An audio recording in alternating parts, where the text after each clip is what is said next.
Hey there, everybody.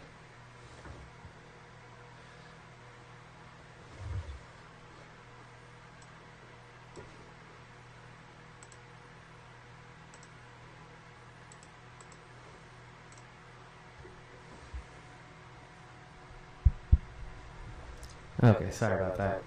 Wasn't sure if my mic was actually working or not. It's showing up. There it goes, okay. For some reason on screen I can see my volume just fine, but on the actual M-Audio box, it's coming up as being kind of under volume. Let's see. Maybe that's a little bit better. That seems to be a little bit better. All right, let me pop out the chat here.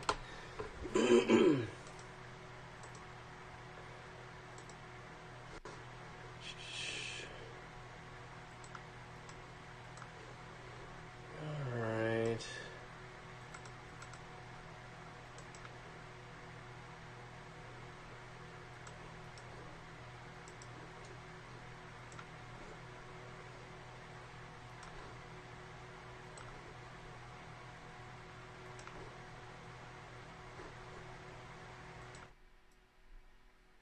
My bad. That should stop the echoing.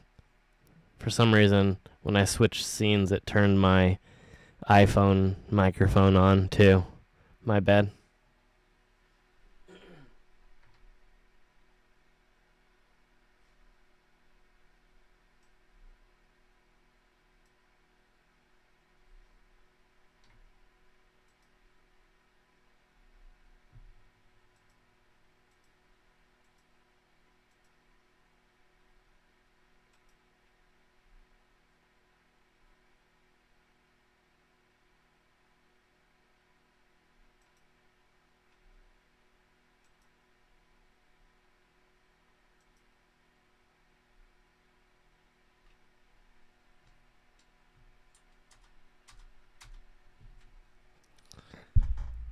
Okay, sorry.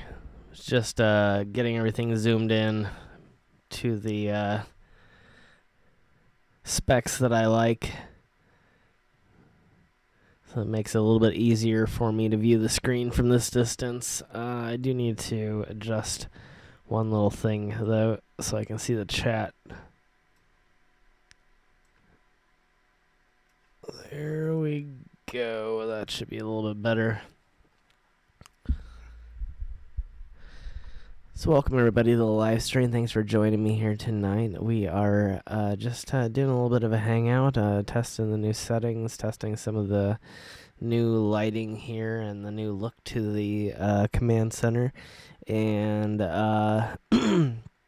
so far from my end, everything is looking real good. I've actually adjusted some of the settings from the phone's camera, from the app that I'm using to stream my phone's video to my Mac, and then from my Mac to all of you guys.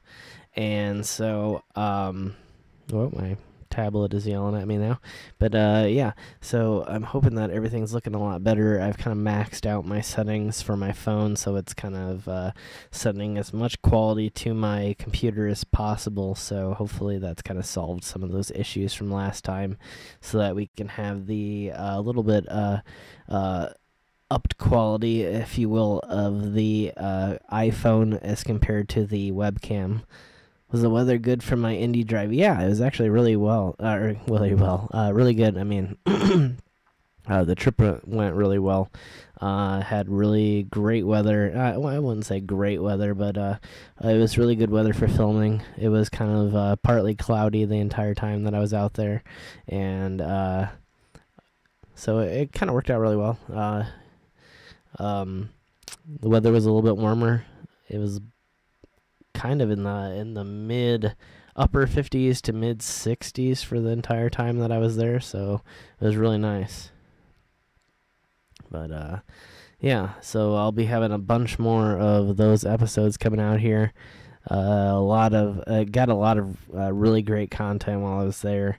The place is so huge, and I just kind of roamed around there for the entire day, and so got many different parts coming, and there's many different tiny little I wouldn't say tiny is the right word, but there's many different sections to the place, and so there's going to be a lot more parts, but yet very unique parts. Kind of Revolutionary War soldier. That's awesome. That's really cool. Yeah, I just found out that apparently my family graveyard has a few Revolutionary War soldiers, the one out in Maryland, and I'm going to be hopefully maybe filming that later on this year or early next year. I'm not really sure exactly. It just depends on what everybody's schedule looks like. So at some point I'm going to be out in Maryland filming that. Nameless t-shirt. Welcome to the live stream. Good to have you. Yeah, welcome to everybody. Been a little bit since we've done a live stream. Wanted to pop over. Been starting to advertise the channel again over on the main channel, starting with this recent episode that I did at the or the recent mausoleum episode, I should say. The first part of the mausoleum episode.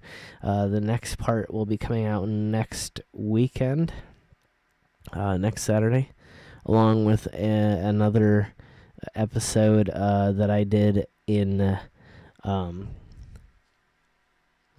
I knew I felt something. Sorry, I was rubbing up against my plants. I need to adjust just a little bit, my bad. Alright, but yeah, I'll be next weekend releasing another episode that I did with Urban Ghost, Urban Exploration, and of course Todd from the Holy Walkers. And so I'm going to, or excuse me, so look forward to that episode coming out next weekend, as well as the second part of the Indianapolis Mausoleum series. So it's been a really great few months of travels and exploring, and going to be getting a lot of amazing episodes out to you guys here over the next few months. And here shortly I will be heading out on the road again, and I'll probably be heading down, I think maybe to Louisville, possibly. That's one of the possible locations. I also have a few locations in Ohio that I'd like to make it to, as well as some other stuff too. And then hopefully getting back to doing some more collaborations here in the coming months. So we'll see what happens. Is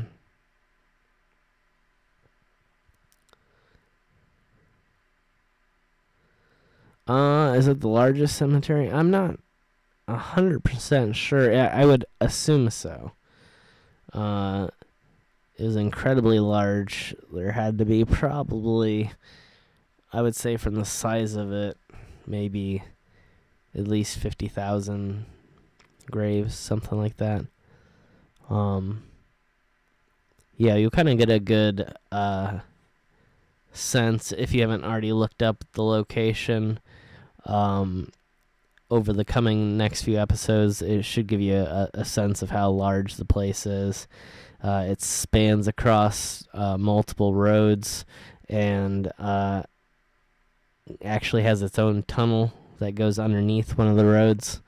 And it was kind of fun to actually get to drive through that and film on the northern section of the cemetery as well.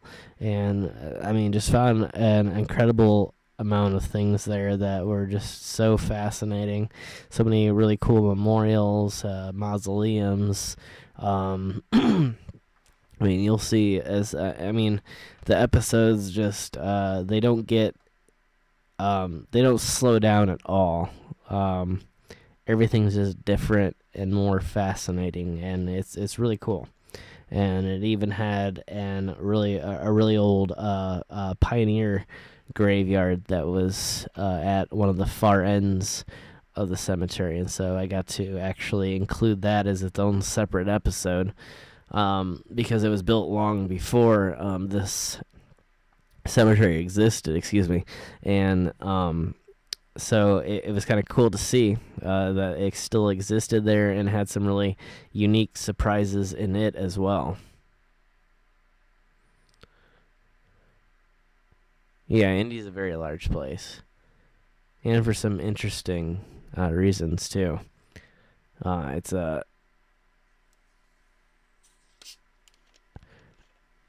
very unique system of government that doesn't exist in many places in the world. I think it's one of 2 city structures that exist that way in the world. And I can't remember exactly how it works. It's only here in Indiana, as far as I know. It's a different way for city structures to work, and county structures to work. And so once a county gets so big, or once a city gets so big, I believe it actually is, the city can take over the county. I can't remember exactly how it works, but yeah, it's a very interesting form of government that really doesn't exist, as far as I know, anywhere else in the world. If it exists anywhere else in the world, then it's only like one other place in the world. Yeah, there was a tunnel to actually drive through to get to the other side of the cemetery that goes underneath one of the roads. So it's a very large place. There's a few different war memorials, a pioneer cemetery, and I now found out that it's going to be a 4-part series that I did on the mausoleums there. So just an incredible amount of mausoleums and really amazing places.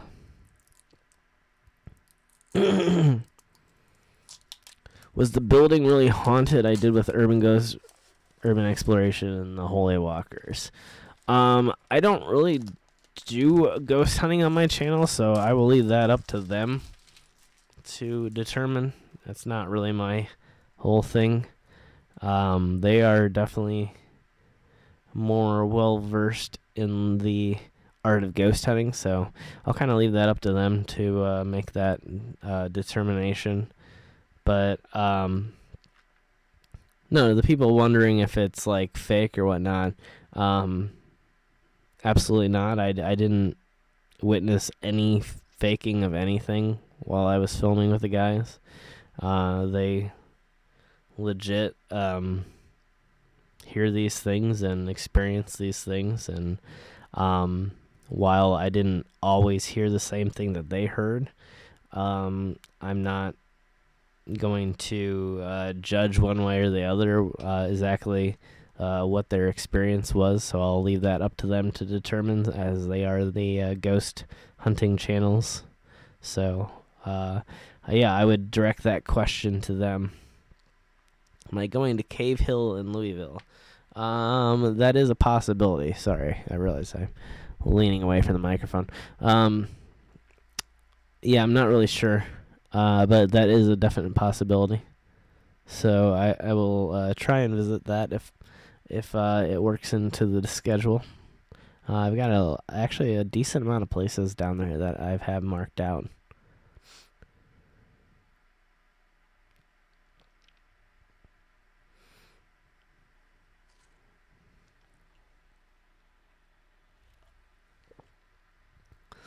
Hey there, Tammy. Welcome. Good to have you here on the live stream.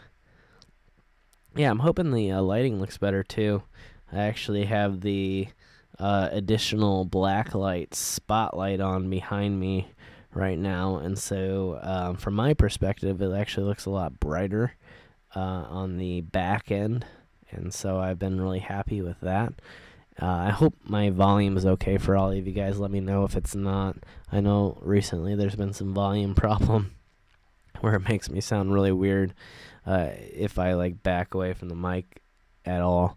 I'm trying to work on that. I may be getting a new mic here in the future, along with maybe a little bit of a shock mount here, so that if I am to tap on the glass desk here, it doesn't vibrate all the way up to the microphone and cause you guys some needless interference in terms of the audio. So I'm looking to improve that a little bit here in the near future.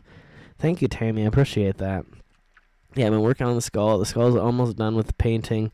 I do have one more thing that I'm going to be trying. I do have, I think I actually showed it on stream here recently.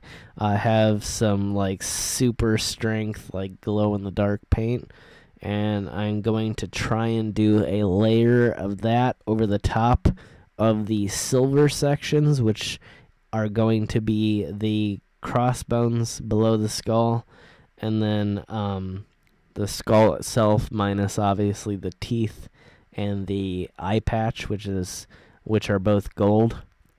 And so I'm going to try and do a layer of the glow-in-the-dark paint over the top of the silver sections, and hope that when the black light is on at night, when we're doing streams here after the sun is set, that it will actually light up a little bit. And then I'm actually going to be adding some more like glow-in-the-dark accents to different areas here. But I've added some little lights to the plants here in the background, and I've obviously been adding some additional plants. Normally when I'm standing up for streams, obviously the camera angle is a little bit higher, so you can see some of the bottles and whatnot up top, and I've been doing some painting up there and adding a few new decorations, and there's actually some more plants up there. I have a few succulents that I bought recently, as well as a few money trees that are called, and then I brought also a lipstick plant, which has not bloomed yet, but it actually is doing really well, and it's been growing, and so I've been adding a lot of new things here, especially plants to the setup here. So, hey there, Pam. Welcome. Good to have you. But anybody that follows me over on Twitter has probably seen some of the photos that I've been tweeting out of the different plants that I bought here. But I might pull some of them down here in a minute. But there's going to be a lot more that's going to be added here in the next few months, especially as we get closer to the 1,000 mark here. My goal is to have everything kind of completed and ready to go here by the 1,000 mark, so that we are looking more professional, and just to have a little bit better setup in general. So I've been really kind of happy with how things have been turning out, and has a little bit of a ways to go. Some of that's going to sort of coalesce as the plants begin to fill out. The plants are not they're all cheap sort of grocery store, superstore plant section or garden section house plants, and so they probably weren't really well cared for in the store, and so I've sort of been nursing them back to health and fertilizing them and making sure that they're taken care of. And I'm going to have to reverse some of the damage that's been done at these various stores. The bigger money tree that I have, which is really cool because it has an amazing, really thick trunk on it, and I really love it, but they super glued a lot of rocks and stuff around it, and I think I'm pretty sure the moss around it is fake, and it's really, really cramped, and so I'm afraid at some point I'm going to have to get like a hammer or something and break it open and free it from this pot that it's in. I have another money plant that's up top. I'll maybe grab it here in a second. And it's actually in a little bit better of a pot. It's actually just in a plastic pot that I can repot at any time that I need. So I don't really like necessarily when they make these plants like this, and I don't like to support that monetarily by buying them, but at the same time I really did love it, and I felt bad that it was just going to probably end up dying on the shelf where it was, so I ended up purchasing it, and then I'm going to try and save it here shortly. It's actually doing really well and has sprouted a few new leaves while I've been here, so it must not be suffering too much yet. So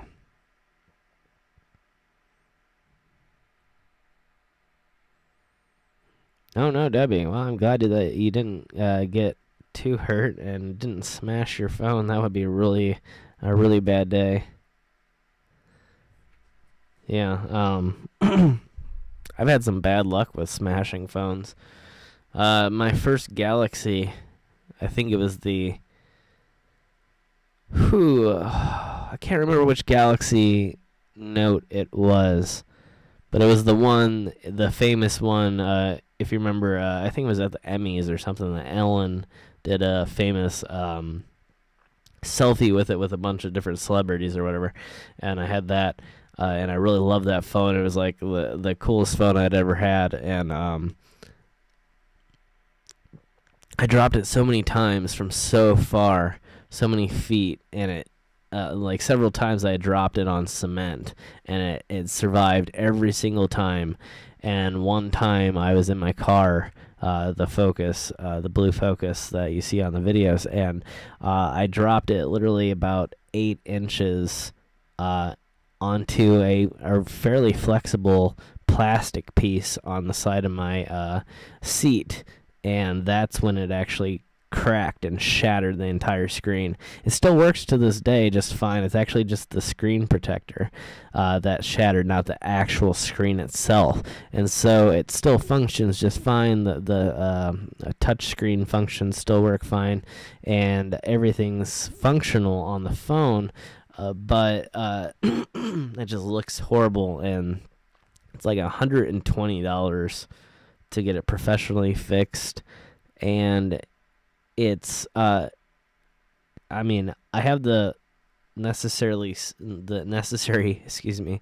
skill set to fix like the electronics in the phone, and I've done tablets and stuff like that in the past, and similar things to the bigger Android phones. So it's not something that I'm not familiar with, and so I could attempt to do it myself, but the screens are a little bit more difficult and a little bit more tedious to do, and especially if you don't have a vacuum chamber, it's kind of a hit or miss type scenario, so it's really better to do it professionally no matter what, and so that's kind of a bummer.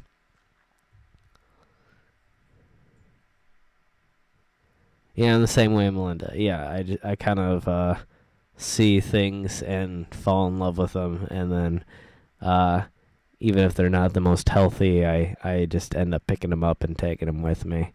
Uh, but I've had some pretty good luck with them. I've had some pretty good luck with plants in general, and I've even been able to save a lot of plants. Like I have several plants back here. Like this plant here is actually probably well over 30 years old. It's changed containers several times. I've rescued it several times.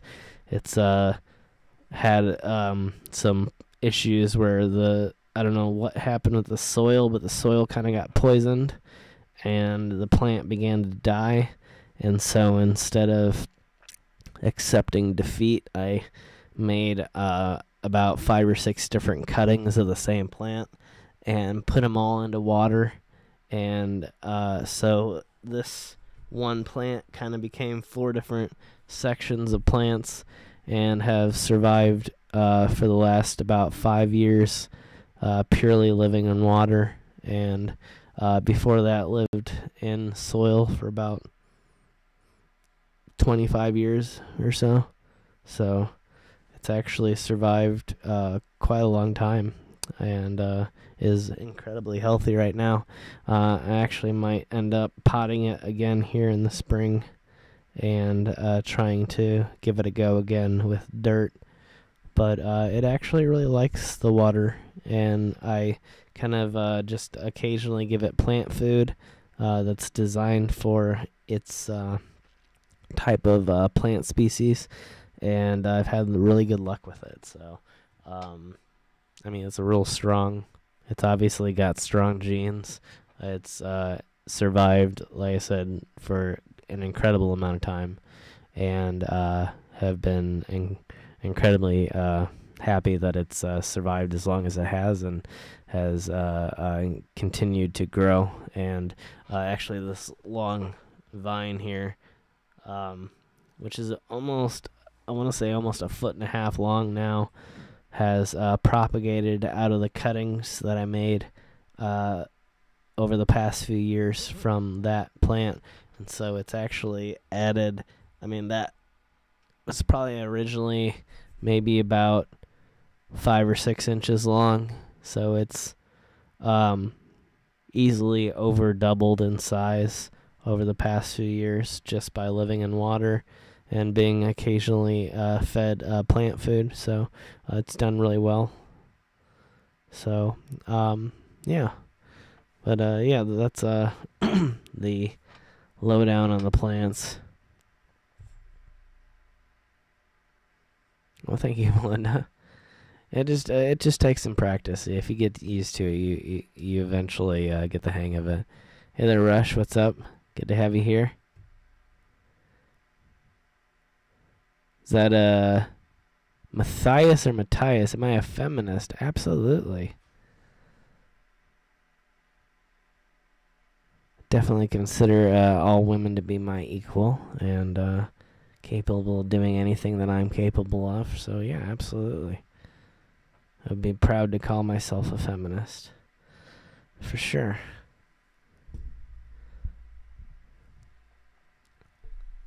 And there's some great female explorers out there, too, that I would love to do some collaborations with here in the future. Follow a few of them over on Twitter, including people like Amy's Crypt, who's been traveling all around the world. Amazing explorer. I don't even know where in the world she is now. I remember, I think the last I was following, she was in India, so that was really cool. So, well, I'm not getting into any politics or anything like that. So, I don't want to talk about any political figures.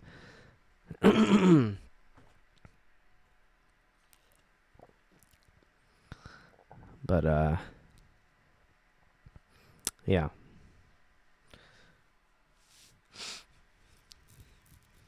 But yeah, I will say that for sure. But yeah, I don't want to, if we start going down the political road, this is going to lead into bad things. And obviously, the aforementioned name can sometimes split people down the middle, and I don't have any desire to, Mountain Dew, which I just pulled the label off of. But anyway, I have no desire to split my audience down the middle. But yes, I do support the women and support the feminist movement and support equality and all that. So as far as politics go, though, I mean, we'll leave that for anybody to guess whatever they want. But I don't put a whole lot of weight in politics in general. I think, you know, it's really the really good change that happens in the world is done by people like you and me and not by the politicians. You know, I appreciate when good laws are put into place, but at the same time, I think that the real change in the world is made by normal people like you and I. So, thank you, Kim. Good to see you.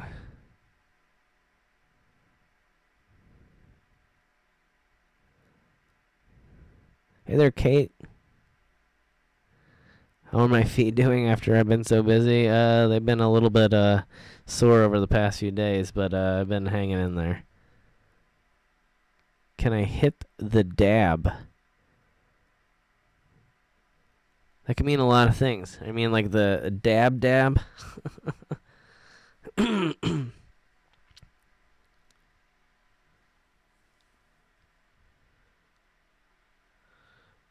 Or are we talking about other things?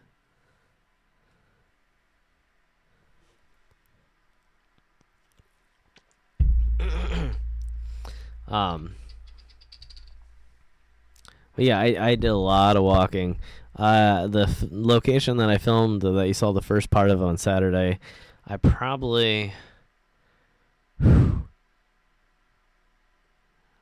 think I filmed there for at least 6 hours. So it was a lot of walking. I got really lucky. I thought I was going to get rained out there for a minute, and then it luckily stopped raining, and I got to finish the entire everything that I intended to had filmed, every part. And so, yeah, I was really happy with everything. It really turned out incredibly well.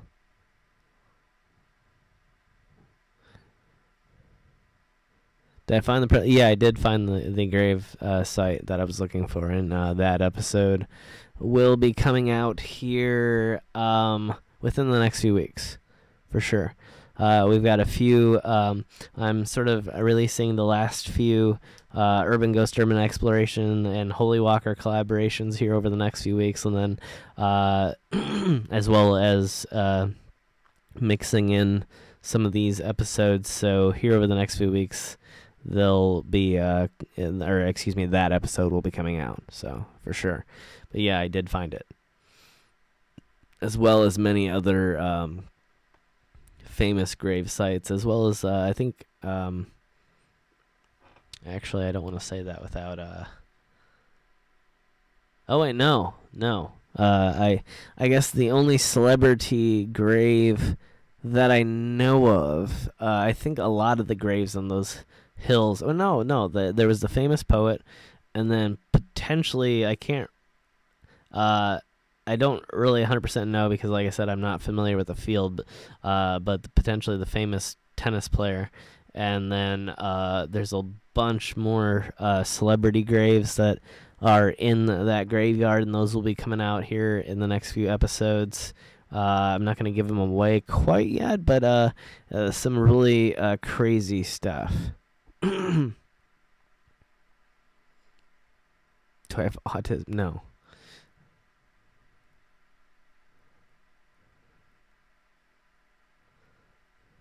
So yeah, I mean, there's going to be some really cool historic stuff coming out here over the next few weeks. There, like I said, is a few different war memorials that I filmed there, and those are going to be coming out here over the next few weeks.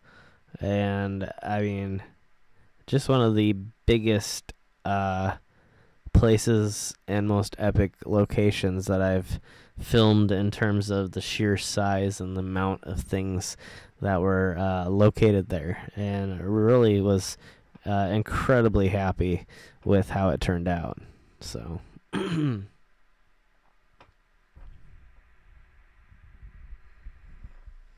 Savannah Urbex, good to have you.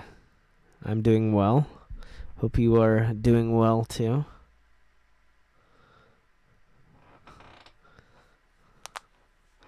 My chair has been extra creaky here recently. I'm like afraid that I'm going to have to like already buy a new one. I don't know what's going on, but it's sort of starting to bug me a little bit. But I'm actually just really happy that the phone seems to be broadcasting well this time. Last time it was really a blurry image until I switched back to my normal webcam, and I found out that when it updated, it reset all my settings down to the lowest settings, which was 720p, which isn't necessarily bad, but not necessarily good either. Lola, any travel plans? Louisville. I'm going to be going to Ohio. I'm going to be going back to Kentucky. Obviously, Louisville is in Kentucky, but back to southeastern Kentucky here soon. Going to be going... Yeah, I am, as Kim just said, too, I'm going to be going to Tennessee here pretty soon with a few members of my family and potentially with my dad and cousin. So, Yeah, lots of plans. Gonna be a full year travel.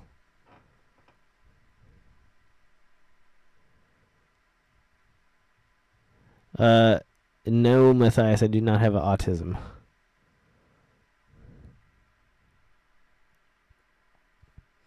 I do not have any type of mental handicaps. Your drone license. Oh, that's cool. Yeah, let me know. I've been pondering getting a drone here. I want to get the Mavic. I can't remember the collaboration that they did. I think I've even mentioned on the stream. I think some of you guys have actually told me, but it's the Mavic with the 1-inch digital sensor, and I've been wanting to get that. And so I've been interested how hard it is to do the test to get the FAA license like you're doing. So yeah, let me know how hard it is. I'm interested to see. That's really cool though. Yeah, best of luck there. Hope you do well. I'm sure you will. I've heard it's not terrible, but I haven't heard all what's on it, so I really don't know much about it. Thanks, Nameless. You have a good night too.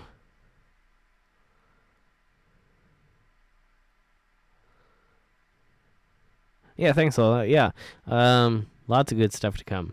Yeah, amazing. It's gonna be a great year of travel. Looking to not only meet up with some new people, but also meet up with some people that we've done some work with in the past. Actually, hopefully, oddly enough, I'm hoping to meet up with almost everybody that I've worked with so far. And I'm hoping to make it back out to maybe California here. Definitely hoping to make it back to Las Vegas and do some work, more work with Xavier from Cryptid Hunter. Obviously, if I'm out in that area, I would love to meet up again with Ryan from RJ32, and definitely have plans to do that. We still talk with each other as well. And if I'm out in California, I definitely would also love to hook up again with Steve and do some more stuff in the California area with him. So, yeah, it's going to be a really great year. And we're going to be hitting up some really awesome locations. And I'm looking to, again, hit up some areas that I've never been to before. And some areas that possibly I've never been to before for YouTube. But I've been to maybe before in regular life. Sorry, I'm missing some stuff out there. Bog, I don't know who that is, Rush. It's, I apologize. My condolences to anybody that has passed, but I'm not sure on that person. So, but but yeah, my apologies. I know I'm missing some comments out there. Some things have been scrolling through here pretty fast.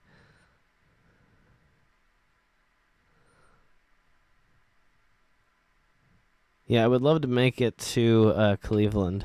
I can't remember. There's a place I want to make it out there to. One particular cemetery. I can't remember the name of it, but it's the one with the really famous statue that I would love to make it out to. And I think there's a decent amount of really interesting mausoleums there too. So I think it'll make her maybe a few different really cool episodes. Thanks, Kim. I appreciate that.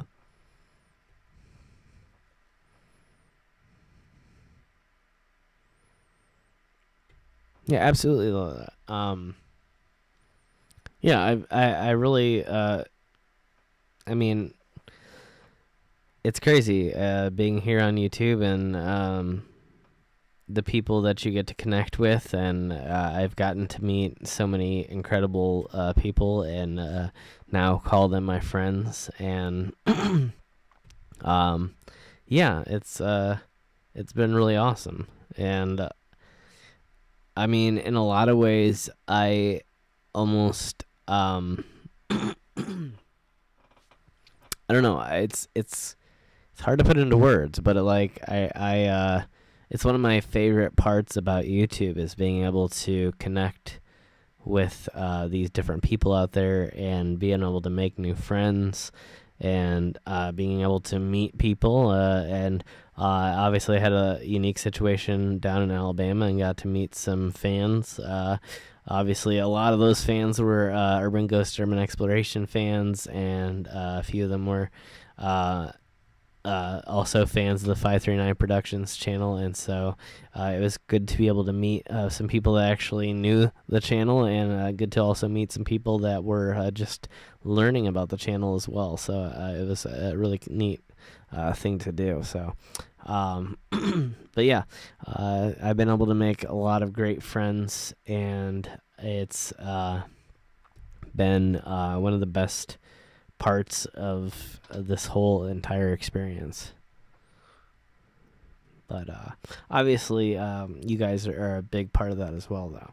And but I mean, I feel like when it comes to stuff like that, I mean, you guys get to come with me every step along the way, so I feel like I get to include you guys in those circumstances and those events in my life too. So you guys are very much a part of that as well.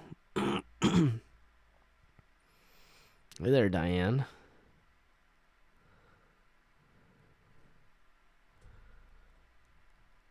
Oh, thank you, Debbie. Yeah, I'll check that out.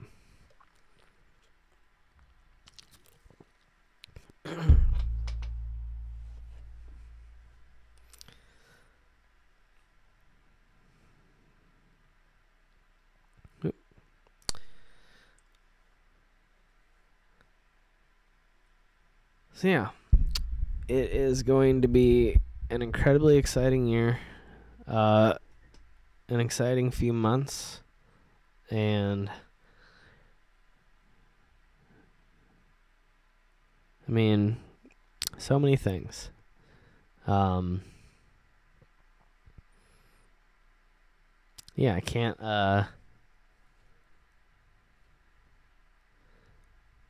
Sorry, I'm trying to catch up on comments while I'm thinking about my thoughts too. Yeah, never mind. No, yeah, I've kind of already said that before, so let me just keep going with the comments here. Have I heard or seen spirit boxes on top of graves?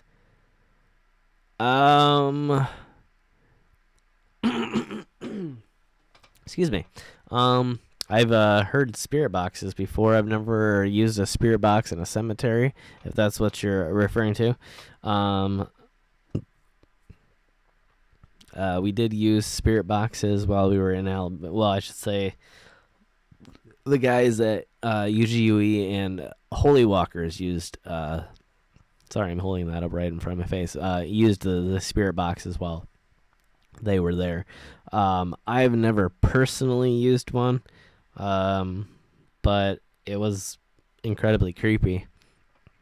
I don't know exactly how they work or anything about them, but it was pretty creepy to hear. We had a few crazy little mishaps with the spirit boxes while we were there. Had some weird interference, which could have been naturally caused by the power lines overhead, but they kind of freaked out. Am I going to Cave Hill? I'm going to try to go to Cave Hill. To those of you who aren't familiar with Cave Hill Cemetery in Louisville, that is the final resting place of people such as, I believe, Muhammad Ali. Colonel Sanders, I believe, is buried there. I think there's a couple other really famous people that are buried there. And then there actually is a real cave that's in the back of the graveyard somewhere. I don't know if they have it blocked off or how it goes now, but yeah, there's a lot of really cool stuff there. And so, yeah, I might and attempt to check that place out here.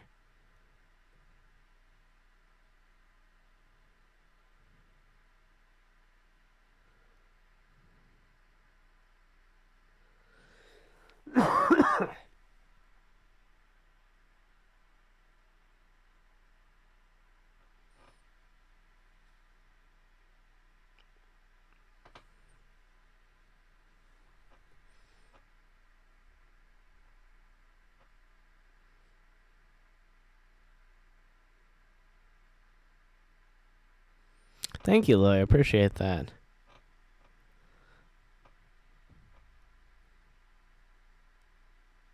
Yeah, I try to make it as best as possible to feel like, you guys are there with me. I try to include, as many different angles so you guys really get to feel like you're, surrounded by that location and get to get really a real good feel of what it's like to actually be there.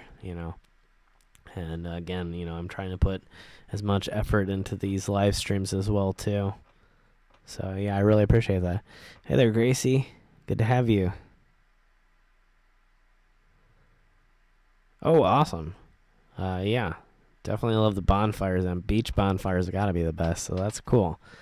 Yeah, congratulations. I mean, well, like that's kind of weird to say congratulations for a vacation, but that's really awesome. Yeah, hope you enjoy your spring break out there with the family.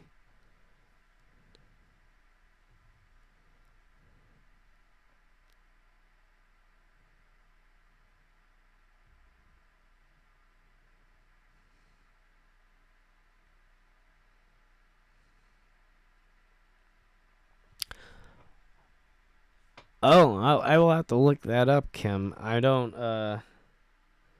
I'm not really sure on that. Yeah. I'm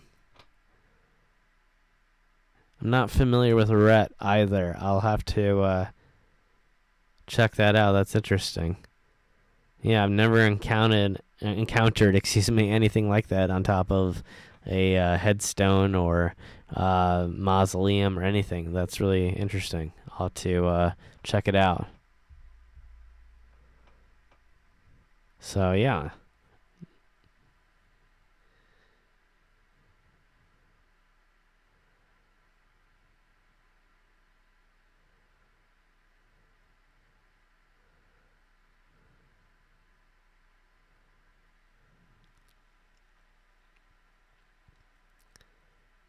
Oh,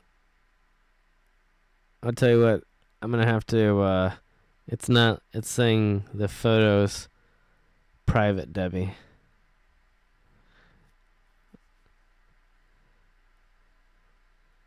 I think I might have fixed it, but I think you might have to authorize it.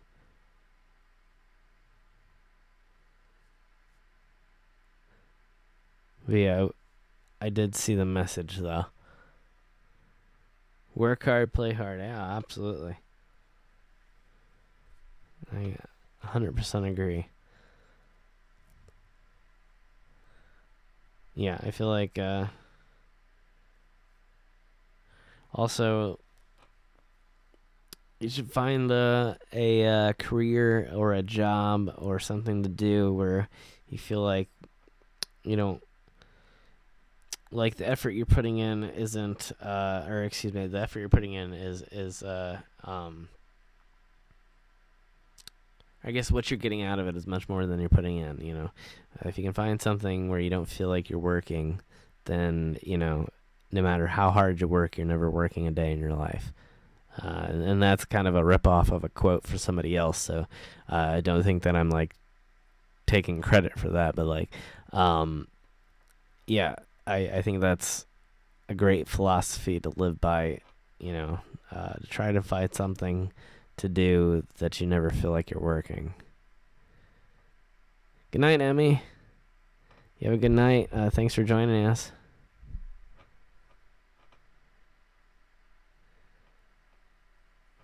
So yeah,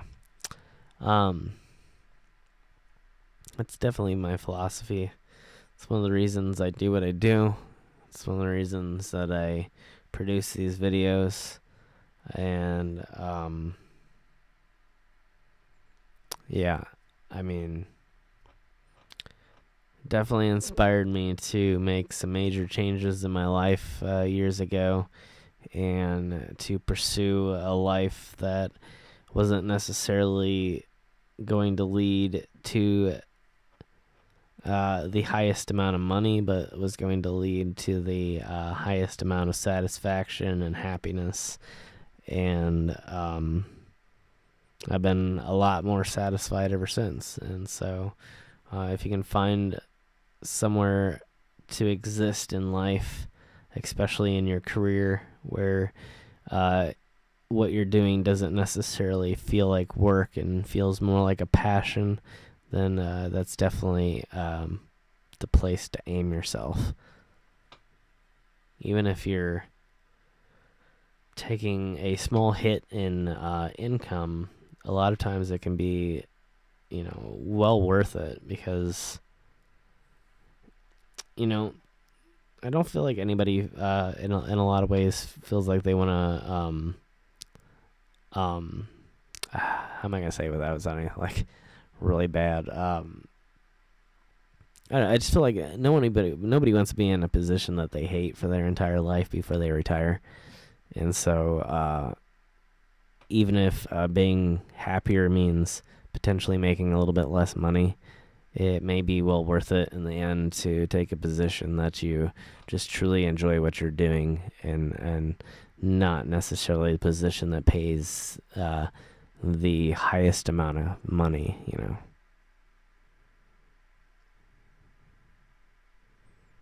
Yeah, it's awesome, Kim.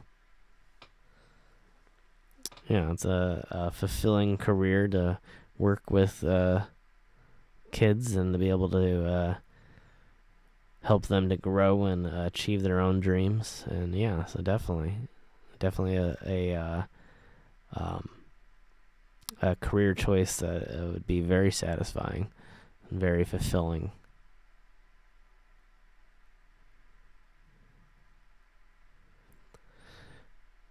Yeah, and some people, again, I don't want to be like, I definitely don't want to offend anybody, and yeah, some of us, and I think all of us have definitely been at jobs that we don't particularly enjoy, and it's not always a luxury for everybody to be at a job that they enjoy, and so it's one of those things that if you do get that chance, it's definitely something I would jump at, but at the same time, to those of you out there that have that opportunity, that like me have been able to take that step, you should definitely be thankful for that if you are able to achieve that, and it's something that I'm definitely thankful for, because not everybody gets the opportunity to do that, and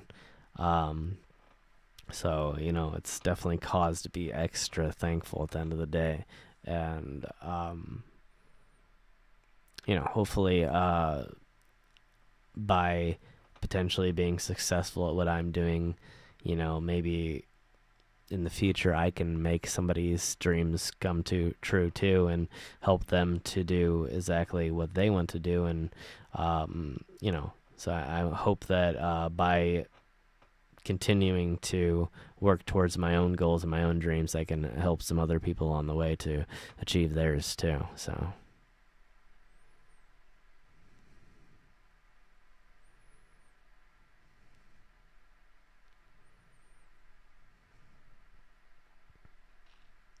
yeah, Melinda, and see, the thing is too, especially in 2019, and something that I've found out since I started over on social media, um, uh, you know, you find out that there's different ways to make money off of things, and there's different avenues to take, and even though you might take somewhat of a pay cut right off the bat, you may find that in the future that actually ends up leading to more money, to more opportunities. And while it may seem, again, like I said, like a sacrifice right now, a lot of things like that can end up putting you in a better situation, and I can definitely say that for myself. Working as hard as I did here over the last 3.5 years to build this business here on social media, I could definitely be making more money in other areas, but at the same time,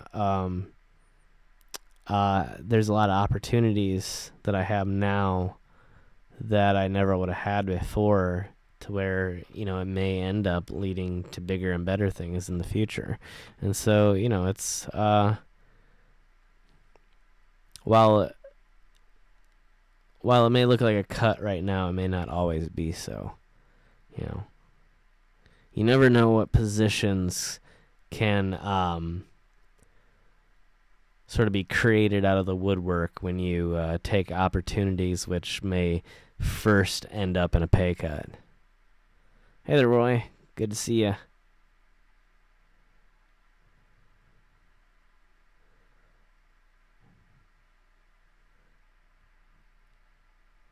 Oh, you were watching the recent cemetery episode. Okay, awesome. That's cool. Yeah, I hope you like it.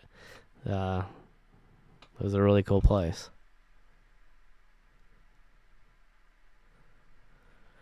I'm sure I'll be back to the blue hair at some point, Manya. Let me look here.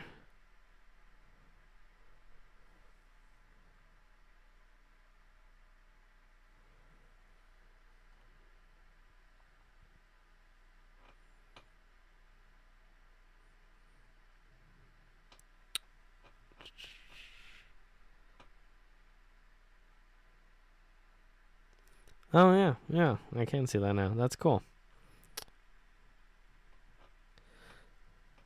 So yeah, this style grave was actually used from, as far as I know, from the Revolutionary War all the way up to I believe the Spanish-American War in the late 1890s. So a lot of times they're not actually marked with the type of, or excuse me, the type of the actual war. I mean, that the soldier fought in. So that's kind of interesting. It says U.S. Soldier Revolutionary War. And a lot of times if they're in the Civil War or the Mexican-American War or the Spanish-American War, they're actually not marked at all, although they can be. But a lot of times they're not marked. And so that's really interesting that it's actually marked U.S. Soldier and Revolutionary War. So that's cool. And it does look like it was a stone that was supplied by either the United States government or military, which is kind of sort of the same thing. So, but yeah, that's really neat.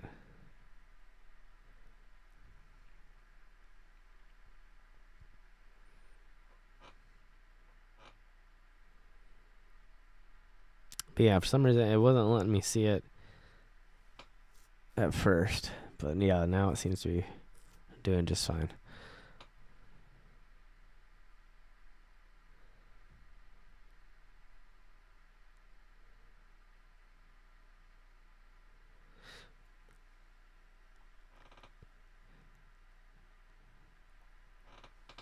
If I can somehow,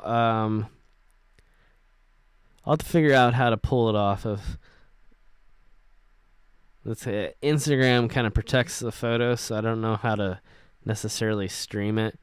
I don't know that I'm logged into Instagram on my computer right now. Otherwise I would try and just share my desktop and do it that way. I might have to share it next time here, but yeah, I will definitely try and share that with everybody. But yeah.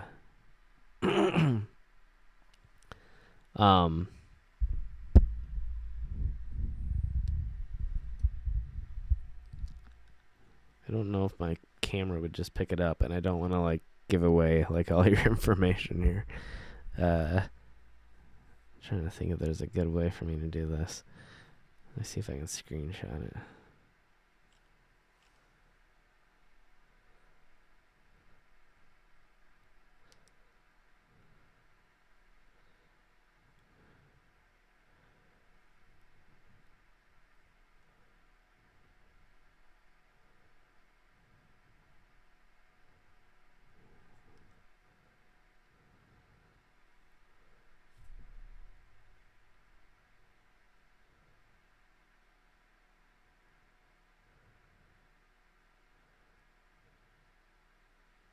Okay.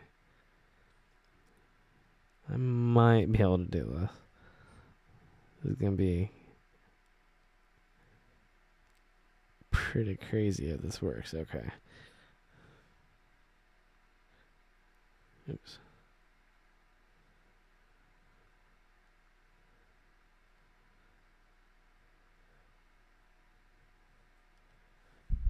All right. Sorry, trying not to kill my entire plant while I'm doing this. All right. This is going to be interesting. It's kind of difficult to network between Androids and Macs. I mean, not incredibly difficult. There's apps, but sometimes they work. I don't know. I've had some difficulty, we'll say, in the past, to say the least. But at the same time, I've got some easier programs here to work. So I'm trying to network it real quick, and then if we can share the photo real quick, and I might have to take a quick break here. I'm not sure exactly how long I've been going. My camera, ooh. We got some serious pixelation. Oh, it's because my memory is suddenly being taken up because we're loading the new program. Alright. So...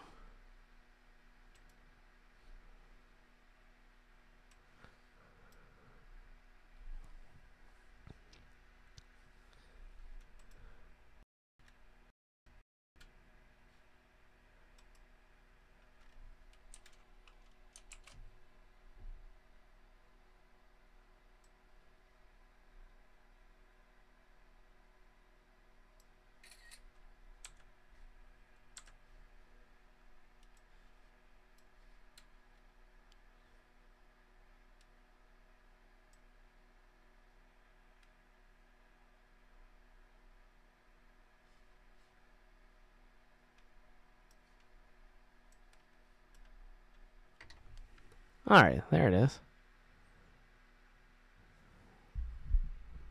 So yeah, you can see, well, hold on. There we go, that's a little bit better of a position. So yeah, you can see there at the bottom, says rev.war, Revolutionary War, meaning, and then right above that, it says U.S. soldier, which is actually fairly unusual. A lot of times they're not marked that way.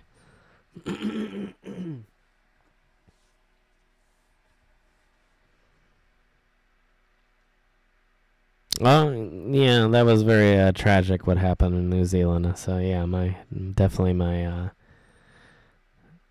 thoughts are with all the people in New Zealand and all the families suffering right now. That was very tragic.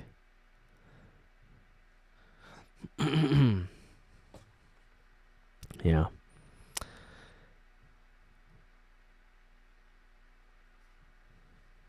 So yeah, definitely wishing all the people down that way the best, and hoping for healing. And yeah, I mean, there's not much I can say that would make the situation any better, but I definitely do feel for all those people involved.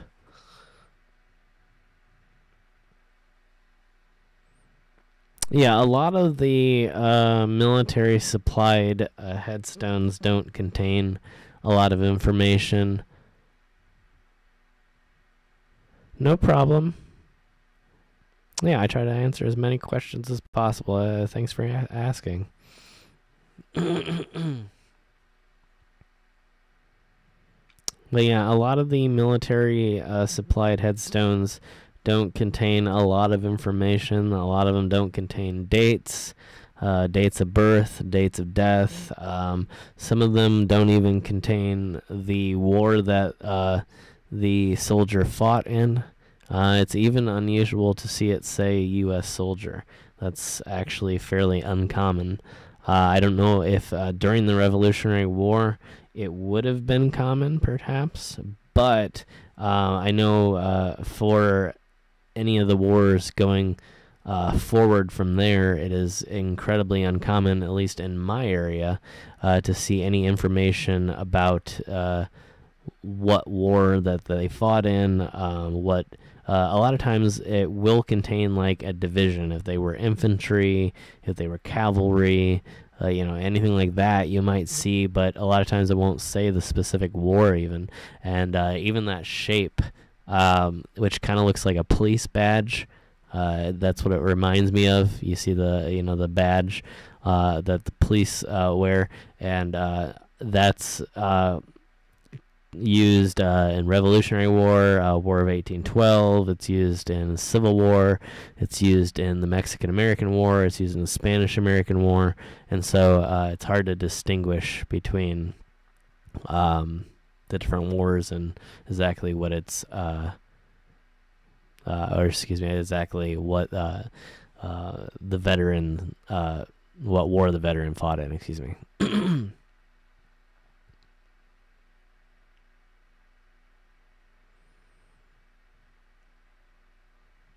Oh man, yeah, I'm glad you're here with us, Debbie, and didn't get too hurt there. But yeah, it was a really good find. I've definitely taken my fair share of risks to get to the different interesting locations and markers like that. So yeah, I completely understand. But yeah, I'm glad that you're okay, and we definitely all been there. Definitely anybody that's been out there exploring has probably experienced that moment where they've taken a little bit of a misstep. And I know I've even had a few falls recently. I've definitely gone out exploring on some less than dry days and had my experience with falling down some muddy hills. So, yeah, I feel for you.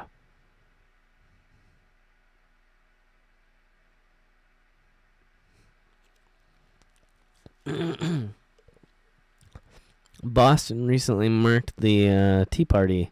Well, not obviously the modern Tea Party, but the Tea Party from American history, where they protested by throwing tea into the Boston Harbor, and so that's really interesting. Yeah, that's pretty cool. Definitely a group of people that should be remembered. A pretty defining moment in American history. So.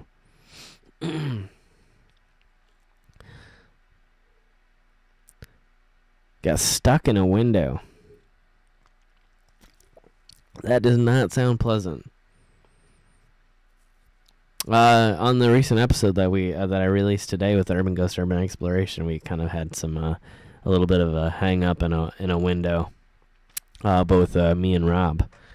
Rob fell, and then my foot got jammed in between, like in the windowsill where it was like in between the bricks. There was like a space where the wood would have originally sat that would have held the glass window pane, and I think actually that was why Rob fell, because his foot got stuck in the same groove too, and I managed to accidentally, or not accident. Well, I guess it was kind of accidentally, but I managed to put my foot down just in time.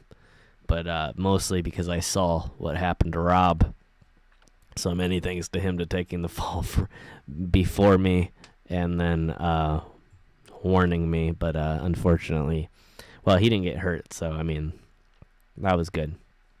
But yeah, it was a little bit of a precarious way to get out onto the roof of this old abandoned asylum. And yeah. Yes, the old 1700s Tea Party, yes. Very famous story, very cool story.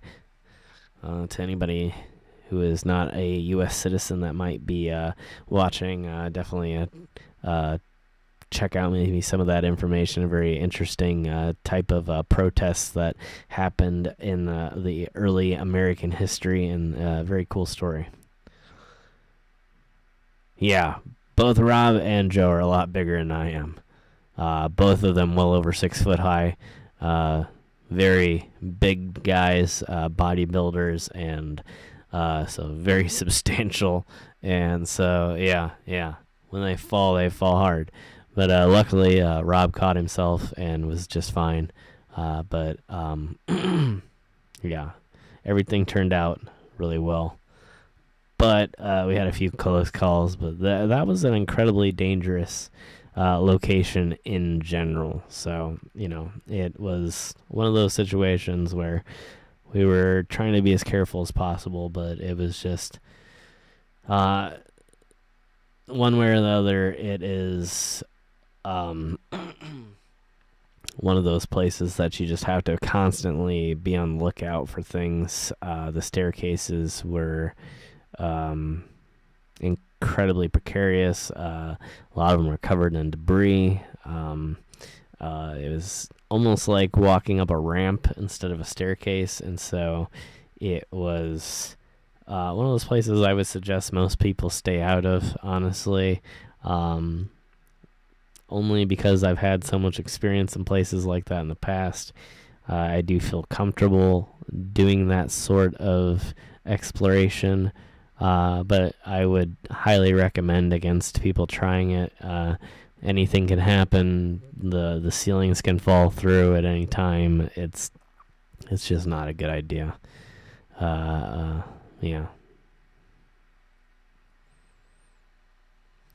Yeah. And again, yeah, it's just one of those things. We've all been kind of doing stuff like this off and on for years, and not that it was always maybe even the smartest situation when we were younger, but it's just one of those things that after so many years, it's something you get used to, and it's something that gets easier to do. But in certain places like the hospital that we recently did, there's certain situations that you just can't really prepare for, especially when there's other people there. You don't really know what their what their situation is either. You don't know what their state of mind is. You don't know what their intentions are there. And so you find that you're not always, capable of predicting what the situations are going to be. And so you just kind of always got to be on your toes. And, yeah, so it's one of those things. It's just, like I said, I wouldn't really recommend going into a lot of these abandoned places, but having the experience that I just happened to have makes it easier for me to do stuff like that. But yeah, so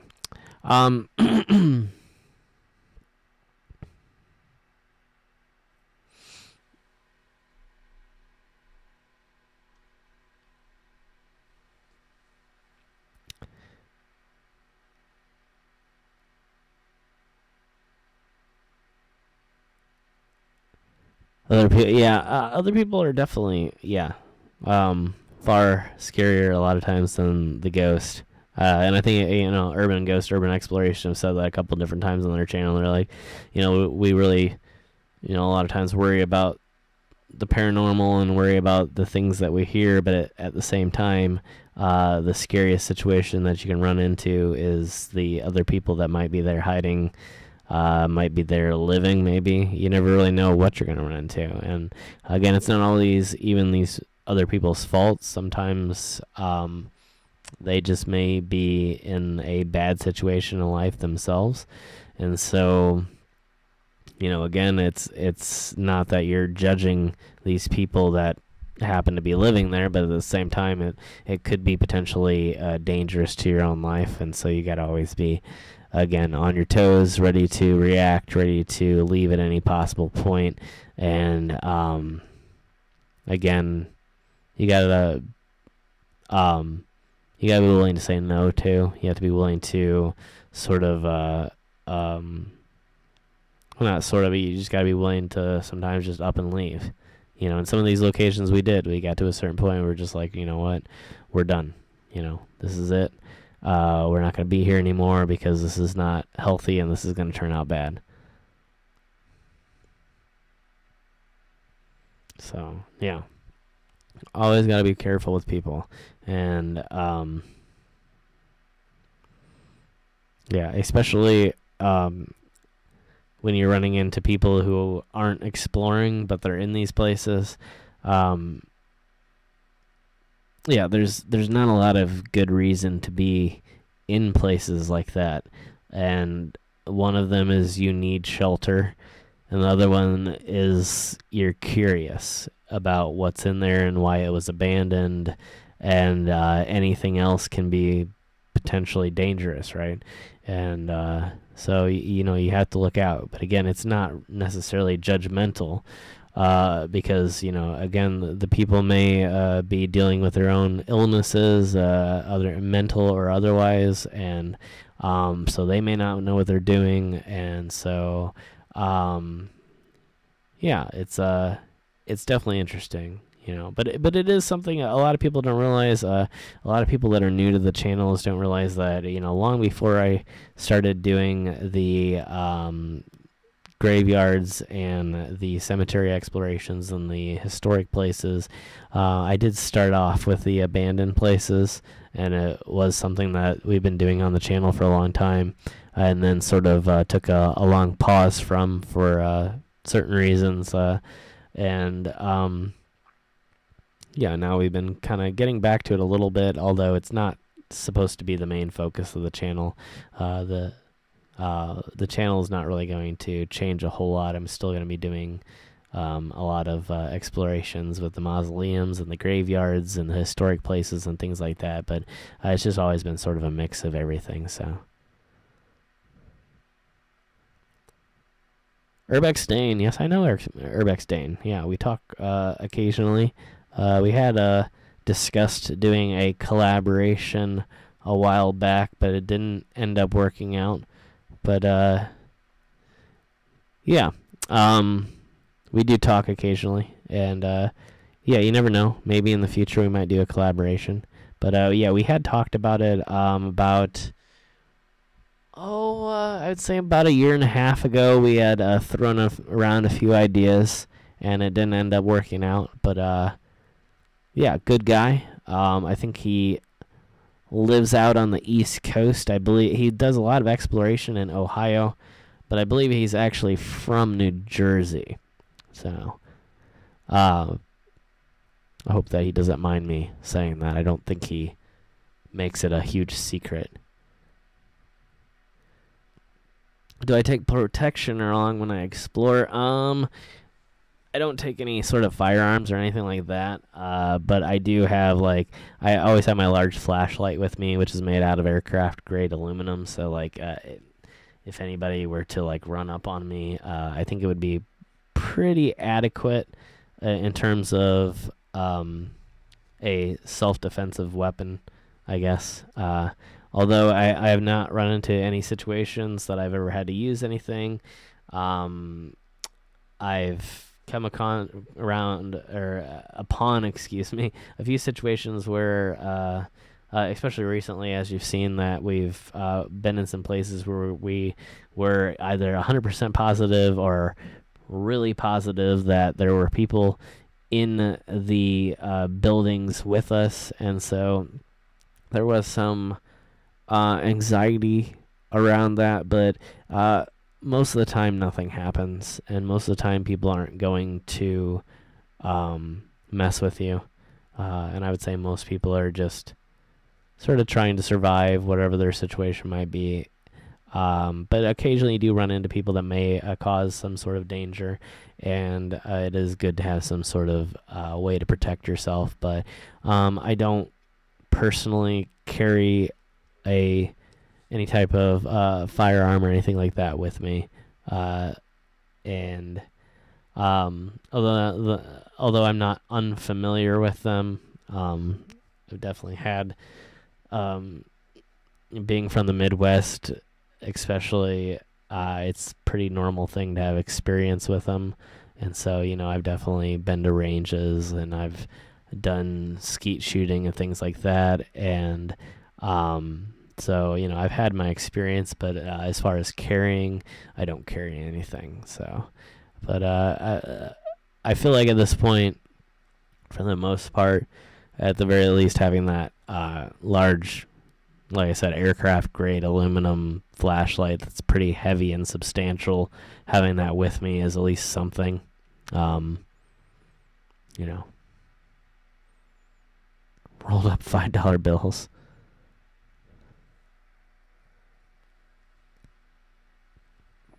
My mind wanders to if that means that you're beating people with large rolls of $5 bills or you're paying them off. And your large husband. Yeah, that's always good to bring big people with you. Yeah, it's always a bit of a confidence booster to have people that are large and strong along with you. So nothing wrong with that. Yeah, I appreciate you sharing, Debbie. Yes, I do not have myself a large husband to carry around with me. But I do have some large friends that I occasionally take with me. And so, yeah, I definitely have been in the situation where it's nice to have people with you who are large and strong. Not that I would count myself out. I definitely consider myself to be at least somewhat tough of a person, that I could handle myself in a bad situation, but at the same time, yeah, absolutely.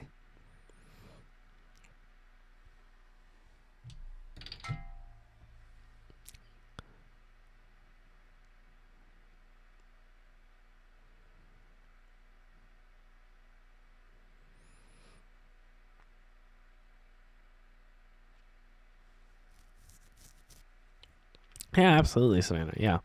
Yeah, a lot of people find themselves in unfortunate situations, and that's really a sad thing. And so, while it can be somewhat dangerous not knowing, the state of mind that some of these people are in, at the same time, a lot of these people are completely normal people just like you and I, and, are just in need of a little bit of extra help in life. And so there's nothing wrong with helping people out, and even including the people that are not necessarily in a normal state of mind. I mean, obviously people like that are in need of our help too. And so, yeah, there's absolutely nothing wrong with that. And yeah, much respect. I always recommend that people be careful out there. It's really important. But at the same time, yeah, these are obviously people just like you and I that live in these places, and definitely they're deserving of our help. So yeah, it's definitely a good thing.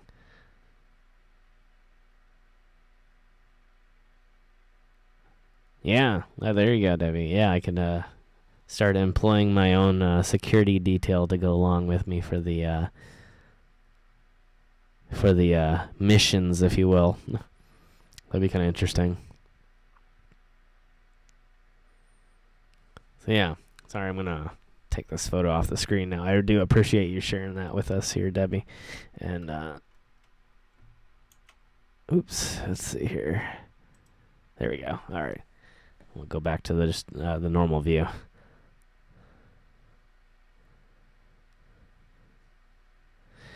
So yeah, how long? Let's see. I can see my. Oh, I gotta move my screen over here a little bit. Been going about an hour and a half now. I think I'm gonna take a quick break here, and then we'll go for a little bit longer. I'm not really trying to end things incredibly soon. Excuse me. Whew. But I am going to take a short, about 5-minute break here, just to stretch here, get something else to drink, which I have a decent amount, but I need some water too here. So, Scrappy 5'4", me too. That's exactly how tall I am. All right. Anyway, I'll be back in about 5 minutes here. Thanks, guys, for joining, and I will be back here shortly.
Alright, welcome back, everybody. Good to have you guys here. Oh, looks like we had a night, Kate. I don't know if you're still here or not, but hope you have a good night. Yeah, starting a little bit later here. It's 11 o'clock here. So, I know, depending on the area of the world that you may be in, it may be a little bit later than that, or potentially a lot earlier than that. But I understand if some of you guys need to take off and get to bed for the night. So many thanks for joining us here on the live stream. But to the rest of you, thanks for sticking around, and we'll be going here for a little bit longer, at least. I'm not sure exactly how long, but I'm going to try and keep it going till at least the 2-hour mark, I guess, and then we'll see from there. I'm not really sure, like I said. I don't really have a plan. Artist61, how's it going? Just hanging out in between some editing. Hope you're doing well.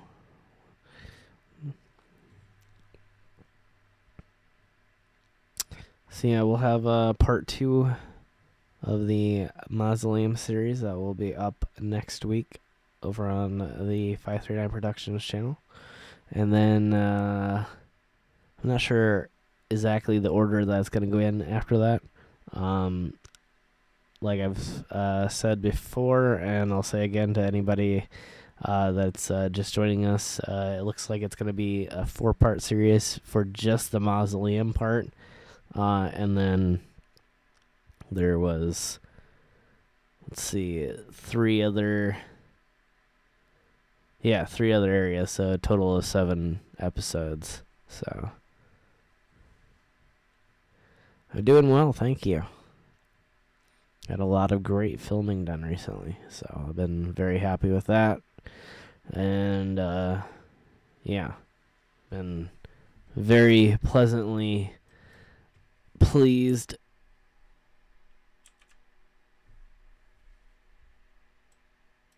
Sorry, I had to exit out of my transfer software there. But yeah, I've been very pleased with the results of the editing, and getting really close to having the 3rd part of the Mausoleum series done, and then I'm going to be moving on to the 4th part, and then we'll have the episode visiting the grave of President Harrison, and then we'll also have the Pioneer Graveyard that was located near there, and also another special episode doing a somewhat different style of mausoleum. So it was a very cool area, and gonna make a lot of great episodes. So it's gonna be a really cool month of adventures, including a few more adventures coming with the guys again from Urban Ghost, Urban Exploration, and the Holy Walkers. So yeah, very excited, and very pleased with how things have been going on the channel too. So been getting a lot of new people recently, and so many thanks to all of those people who have recently discovered the channel, as well as the second channel here. I've been getting obviously a decent amount of new people come over here to the second channel and start hanging out with us here on the stream. So welcome to everybody that has come to both sides of the journey, and yeah. Again, very excited to share with you all the recent discoveries and upcoming episodes. So yeah, it's going to be, like I said, a really good month.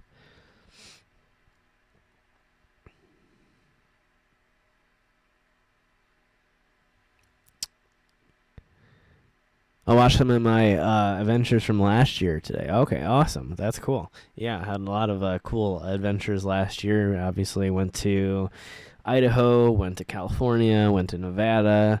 Lots of cool places. So, yeah, it's going to be lots more fun times like that this year, too. And definitely hoping to make it out to California again here soon. Although I might put it on hold here to the next or to the end of the year. I had discussed sort of loosely. Obviously, we're kind of joking around in some ways, but at the same time, I did have somewhat of a serious nature to the idea of ending up in Las Vegas for New Year's Eve this year, and so I had challenged Xavier to go down the Las Vegas zip line with me on New Year's Eve. So I don't know if he necessarily thought that I was serious or what. And I mean, if he thought I was serious, I will do it. I do want to potentially end up in Las Vegas for New Year's. I'm not going to hold him to the zip line thing, but if for some reason he decides that he wants to do it, then I will go ahead and do that with him. Yeah, so we'll see what happens there. But yeah, I would love to potentially end the year out west. It could be kind of interesting.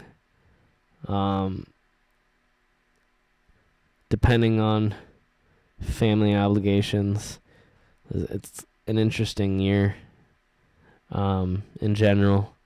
So I'm not sure exactly how everything's going to end up going, but it may end up in a very, very quick trip from the Midwest out to Nevada, starting the 27th of December or something like that, or the 28th. So it's going to be kind of an interesting time frame. Not impossible, but maybe kind of tough. So be one of those things where I'd have to be packed and ready to go before Christmas, and then sort of just up and leave the 28th, and then get into town the 30th. So we'll see. I don't know. Gettysburg, yeah.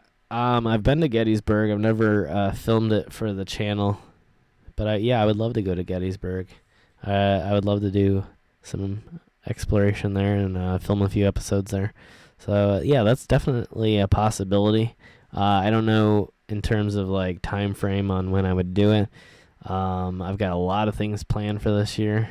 Like I said, I've pretty much got, almost everything that I've done so far I'm going to be doing again this year. So Kentucky, Tennessee, California, Nevada, potentially Idaho again.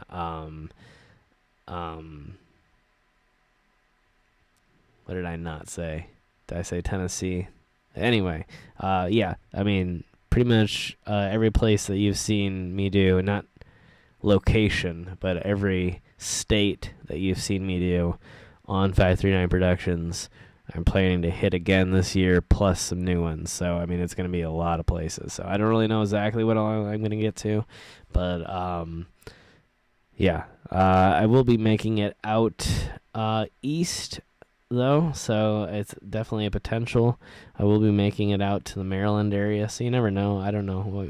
We'll see what happens. But I'm not sure exactly when everything's happening at this point, so in between making these permanent plans, I am heading out to other locations, so you never know. Night, Debbie. Thanks for joining us.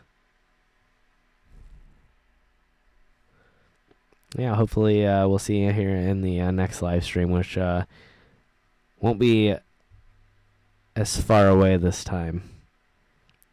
Definitely been getting a lot of work done on the 539 Productions channel, and the more and more work I get done over there, the more I'm going to be able to get back on over here and do more streams for you guys. So looking forward to upping the stream game a little bit this year.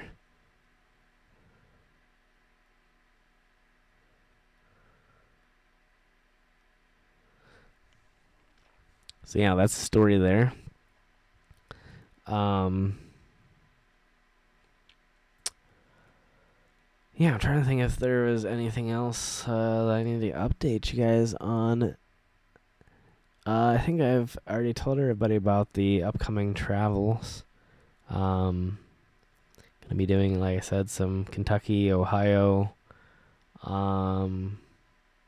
potentially some other stuff. I've got some stuff in the works that I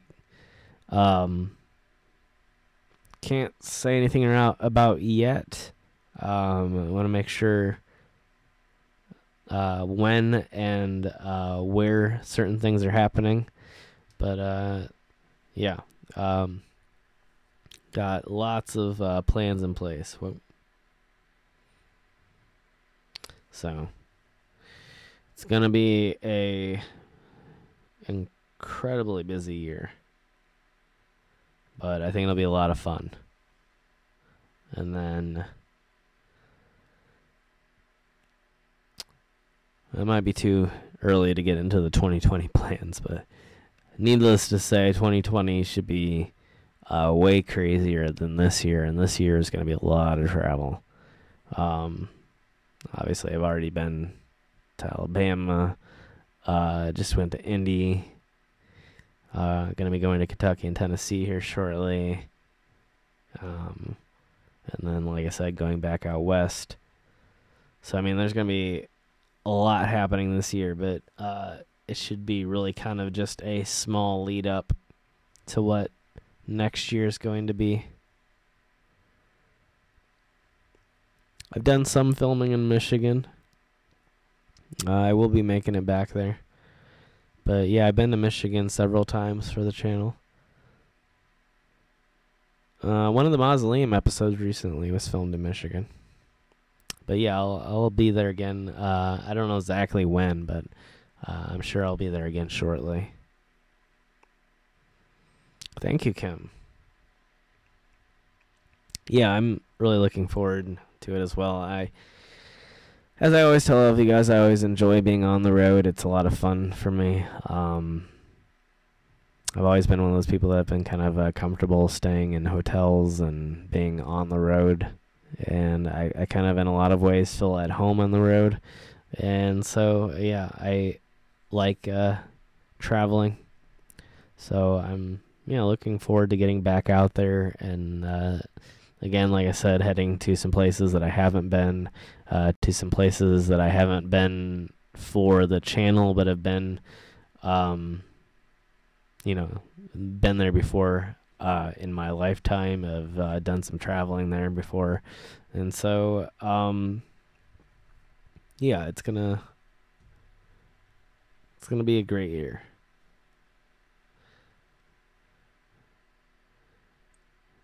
All right.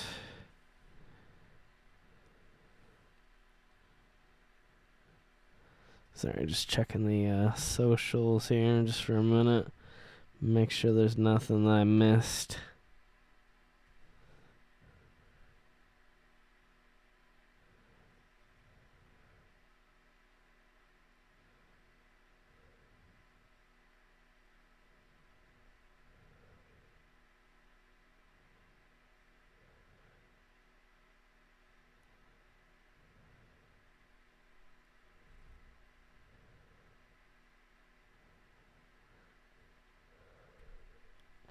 Okay.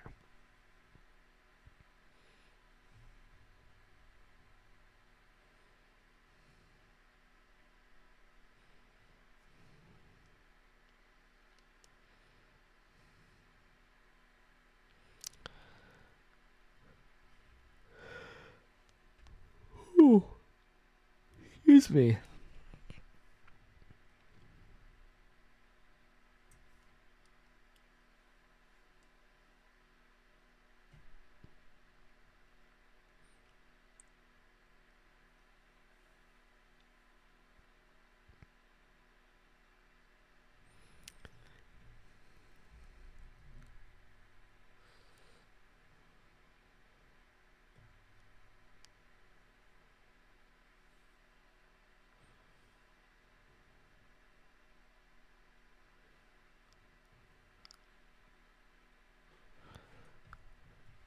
There we go.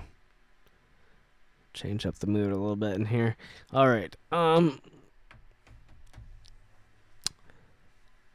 Florida. Yeah, I would love to go down to Florida. Obviously, the guys from Urban Ghost Urban Exploration live down there in Florida, and I would love to meet up with them on their native turf and get some local talent to show me around the area. I think Spring Hill is one of the places they go to on a regular basis, if I'm not mistaken. So yeah, I would definitely love to go down there and check out. I mean, there's a ton of stuff in Florida to check out, and I would love to stay there for a while. I've been to Florida many years ago. It's been probably at least 10 years since I've been to Florida, but I would definitely love to go there again. So it's on the list. Washington, yeah. Washington would be cool.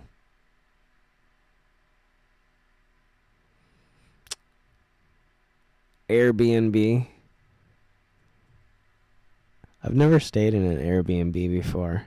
I've always been interested. I've heard really amazing stories and seen some really amazing videos of people getting great places for really cheap and having amazing experiences with them.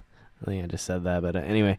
And then on the opposite end, I've heard some really bad horror stories where there have been some really bad places that people have charged a lot of money for, or they've sort of advertised like you were renting the whole house, but when you got there, the people were only essentially renting out a single room. And so I don't know. It's sort of neither here nor there. I definitely would like to try it sometime. But, yeah. I'm not sure my thoughts on it yet, but I guess I really can't have many thoughts on it without trying it, so I'll have to give it a shot sometime, see how well it goes. And I think it just depends on the area. I think if it's sort of a tourist area or a heavy business area, you have a good chance of getting something really nice for pretty cheap. Anywhere else, you might sort of be taking a gamble, but at the same time, you never know. So, and then, some places, it's sort of obvious when you look at it that it may not be the best situation. So, yeah, I'm sure I'll experiment with it though in the future.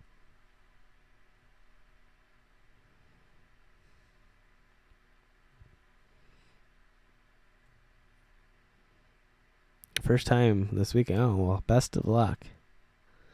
Hopefully it goes well.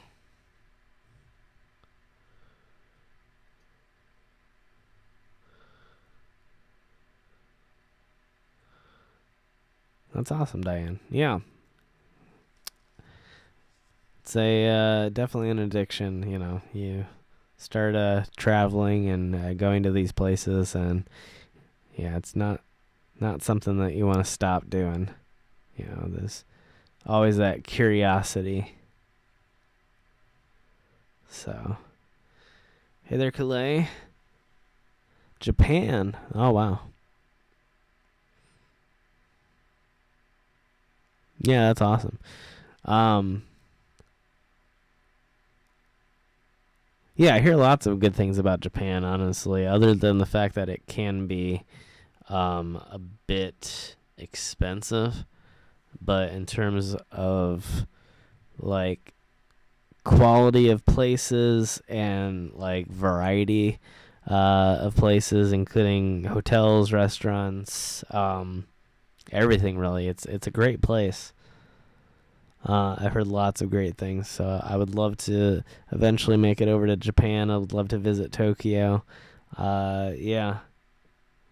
But again, yeah, with the Airbnb, I really have no idea. I have no experience myself. Um, but just quality of location alone, I would assume that you'd probably have a good experience in Japan just because it's Japan. And yeah, just a really cool place. But yeah, I would assume there's some really nice ones here in the United States. Honestly, a lot of the places that I have personally heard about when it comes to the Airbnb situation have been international locations, and I've had or seen a lot of people have really good success in places like Thailand and trying to think where I've seen some other Airbnb videos, like Thailand, Japan. I think that's some of the few videos I've seen. I haven't really honestly seen a lot, but like I said, the few successes that I've seen have been absolutely amazing for the price. I've seen a few people that have, for a little more than the price of a hotel room, have gotten full houses with multiple bedrooms. Some of them had courtyards with swimming pools in them. And, I mean, just these incredible houses that otherwise would be so expensive. And they aren't much more than the price of a hotel in a lot of these places, and specifically, because a lot of the price that you're paying for in hotels obviously is going to be room service. If you have people coming into your room every day to clean, to change your sheets, to give you different amenities and different things like something as simple as as like the coffee or cups or, all these, cleaning every square inch of the room when it doesn't necessarily need cleaned. These are all expenses that don't necessarily have to be paid if you were to give that up for something like an Airbnb property where you're just staying in a regular house where you clean your own stuff, you change your own sheets, and so by trading that expenses by trading the expenses of cleaning for size and amenities, you actually get a pretty huge gain, I mean, in the end, we're all capable of kind of tidying up ourselves. And so it's kind of it's a good trade-off for at least a lot of people. Maybe not for everybody. Obviously, if you're incredibly busy and you just, you're on business or whatever, and you don't have a lot of time to yourself, and you really appreciate that extra service of having someone come into your room, make the bed, clean the bathrooms, take care of all those things that you don't want to have to deal with. Yeah, there might be some benefit to sticking with a traditional hotel, And, traditional hotels, a lot of people don't know, a lot of them actually offer clothing services too. A lot of people think that the bags hanging on the hangers are just for dirty clothes to be taken home and washed at home as sort of like, convenience, like the bags that they give you for the ice containers, and really a lot of times you can put your dirty clothes in that bag and mark it and leave it there in the room, and the maids or the service staff, I guess I should say, will pick up the clothes and wash them for you and bring them back to your room cleaned and folded. And so a lot of people don't know that, but there are additional services that are a lot of times available in hotels that people don't know about that are incredibly helpful for business people, So there may be a certain segment of the population that needs that additional service, but I think for a lot of us out there, a service like Airbnb, which is, just sort of like choosing to live a normal lifestyle in a house, a weekly or daily available house that can be, rented out whenever you need it. And again, you avoid some of the harsh realities of staying in hotels, which sometimes is things like worrying about your personal possessions and things like that. There have been obviously bad situations where hotel staff have taken property, or obviously lots of situations can occur, but it is a little bit of additional security for those people who are sort of seeking that side of things. So I guess there's payoffs either way you go, and drawbacks.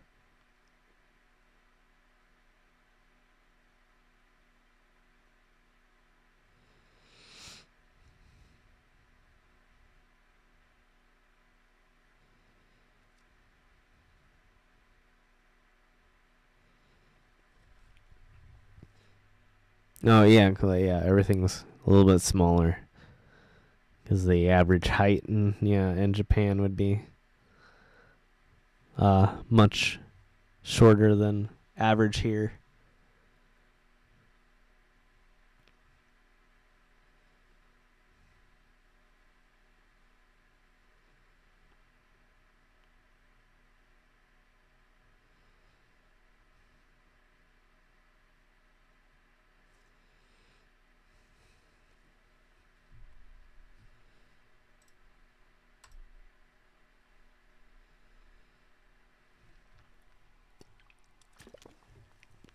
All right. Well, we just passed the 2-hour mark. We're about half an hour away from midnight here in the Midwest, here in the United States. So thank you all for joining me here on the live stream. Appreciate you all being here. And we're going to be going here for a little bit longer. Not in a hurry to get off stream, but not going to be, again, a record-breaking stream like we've done here in the past. Definitely not going to be an 8-hour stream, although we have done it. I think a few of them still exist here on the channel. I did go through and clean up a bunch of the old streams, as they don't really have the greatest effect on the channel, even though we kind of solely do streams here for the moment. I will do some normal content at some point, and the streams are not the best thing to keep around. But I find that a decent amount of you guys do like to rewatch them, so I do try to keep them up and then get rid of them at a later date. And then if they're like a special stream, I try to keep them around.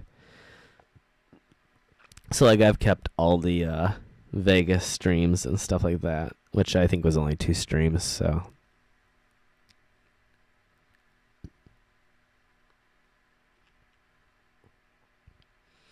Hey there, Trixie. Welcome. Good to have you.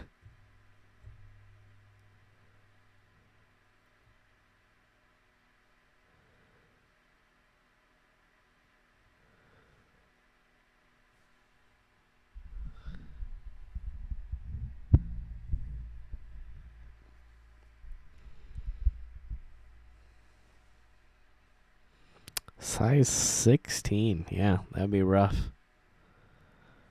That's almost double the size of my foot.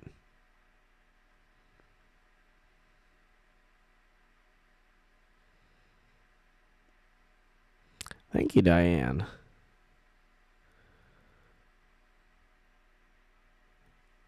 I've had a bit of a crazy life, and I love getting the chance to share it all.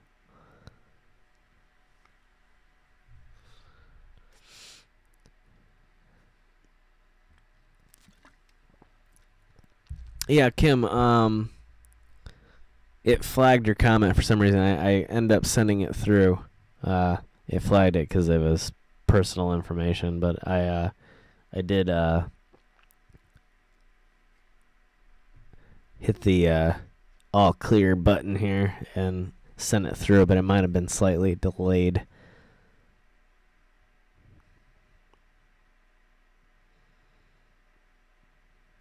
I love Vans. Vans are my favorite. Or one of my favorites, I should say. Or I should probably not slur my words. I should say.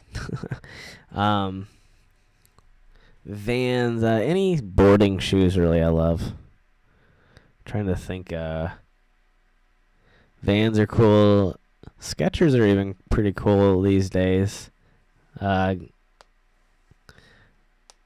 And then, wow, oh man, I'm gonna get real mad at myself. I can't remember. I got Vans stuck in my head now, and I can't think of anything else. But there's a couple other brands of shoes that I really love too. Wow,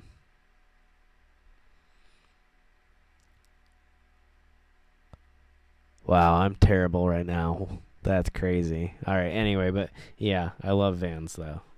Point. That one of the points I was trying to make. Excuse me.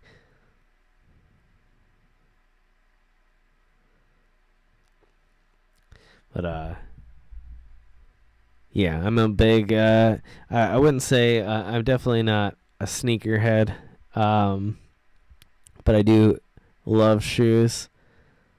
And so that's one thing that I do somewhat collect. Is the interesting styles of shoes. I love boarding shoes. I love some of the weird off-brand shoes. I'm going to be getting some more stuff here in the future. And some of it I'll probably show off here on this channel. Not show off, but share here on this channel. But yeah, I have some interesting fashion. I don't know what you even call it, but I guess it's some interesting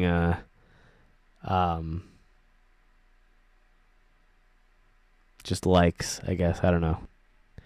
I'm having a hard time putting it into words, but yeah,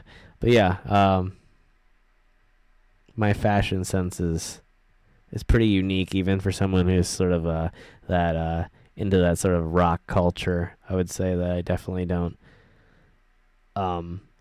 fit the mold even there. Oh, it's cool. Cool, you're taking off. Thanks for joining us. Maybe have a good night.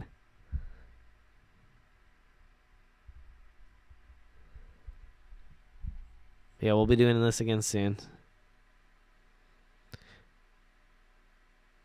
Oh, Kimmy's taking off too. Good night, Kim. Yeah, I hope to see you all in the next stream here, and I'm hoping to do one here, maybe even in the next few days again here. So, that was my whole goal with getting out there and trying to travel more and get more episodes done for 539 Productions. One of the points of doing all that was to give myself time to be able to work on the second channel here. I know I'm missing some stuff. Oh, Melinda, I'll tell you.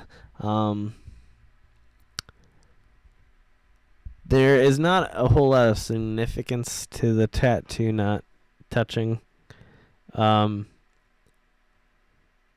tattoo artist that I went to get the final version of the earth in my palm done, sort of pitched the idea to me. There wasn't really any reason to it other than he sort of thought it would look good. And I always thought it sort of looked cool because at a certain angle, it appears that it's almost like a piercing, that the edges are sort of going into one side of my skin and then popping out on the other side. And so I sort of liked how that looked. And that's really the only story behind it, though. Just sort of a aesthetic choice, not really anything deep. But he just he said, how would you feel if it didn't touch? I think it would look kind of cool if the globe never touched or never fully completed. And after looking at it for a second, I said, yeah, I think it kind of looks cool. So let's go ahead and try it that way. And if I don't like it, then we can just go back and complete the circle. And I always just kind of liked it. I don't know. Maybe in the future I'll get it connected. If for some reason I feel like I don't really connect with it anymore. And I know it's kind of a bad play on words there, but yeah, if I ever feel like I need to get it completed, I will. But yeah, no real deep meaning behind it or anything.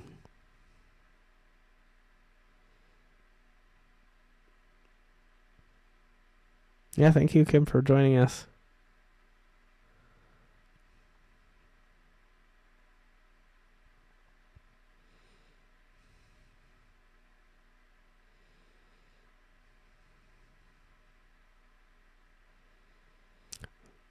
Yeah, no worries, Diane. No worries, Diane.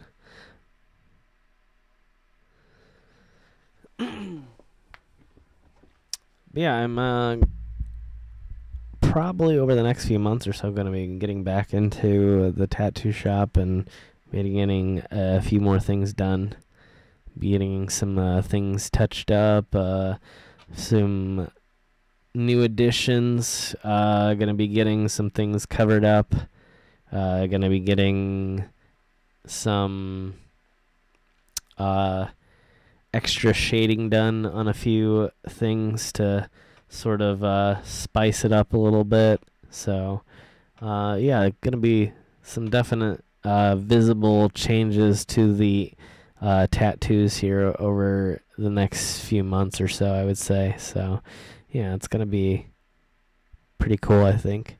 A little bit closer to the vision that I've had for a long time of what I want to achieve, and have sort of had to put that on hold just due to life and a lack of funds to spend purely on tattoos. And so yeah, I'm looking forward to adding a little bit to what I've got and correcting a few things that need to be corrected. So yeah, gonna be getting some really cool stuff. It's gonna be really interesting. I've got a few different artists that I'd like to work with, and some really talented people out there that I'm hoping to have work on various parts of my body that I would like to add some ink to, and got a few different projects that I would like to complete. And yeah, that's about all I'm going to say at this point. I will try to bring you guys along on that journey as well, though. I am going to try to do like a live stream maybe of the process, depending on obviously what the artist decides that they want to allow themselves. Obviously, it's going to be up to them and the owner of the shop whether they allow that to happen. But owner and artist willing, I will be streaming at least part of that process. Tattoos can take a long time. But I mean, it wouldn't be as if I don't do long streams anyway, so I guess it wouldn't be anything new, so we could probably pull it off.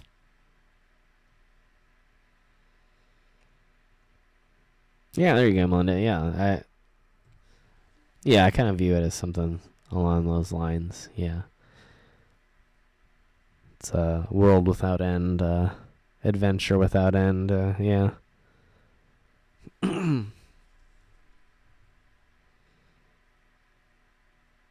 Yeah, I sort of liked that. That was one of the reasons that I liked his idea. Was Yeah, it was kind of unique, and my idea.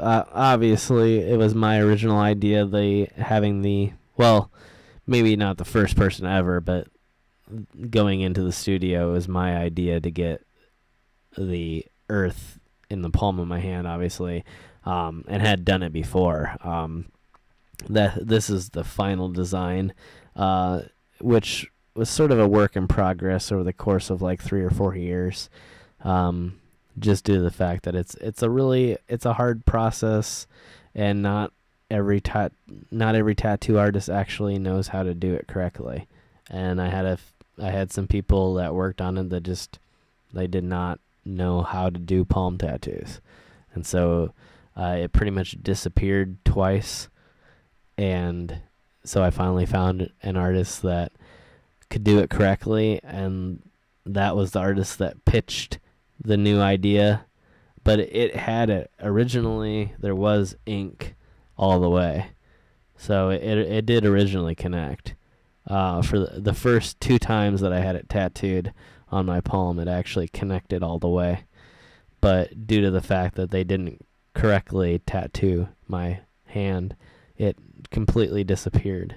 But there was a complete black line connecting at one time.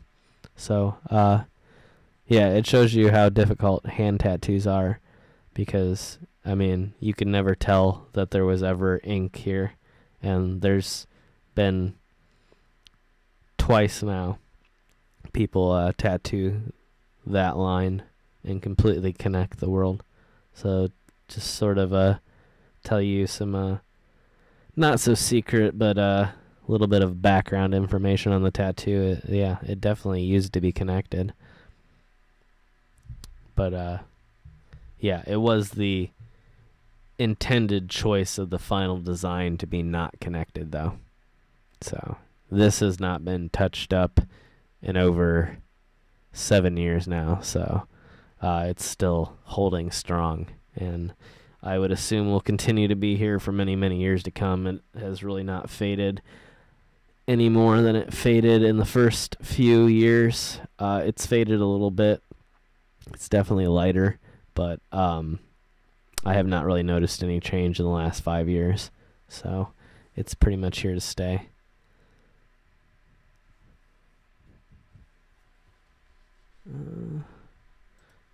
Check on everything here real quick, because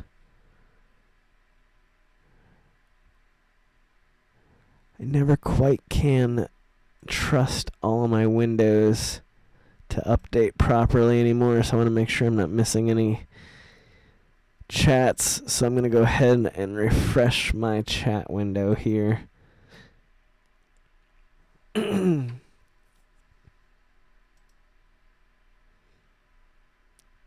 Oh no. Okay, there we go.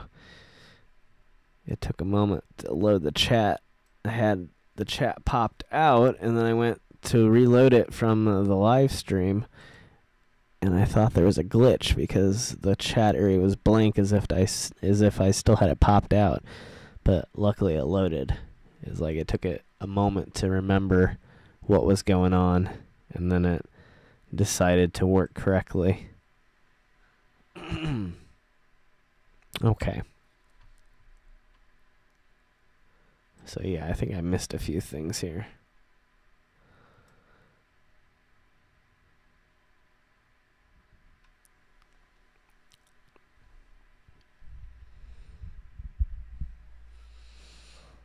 Tattoos don't go very deep, so I think the idea of nerve damage would be pretty rare.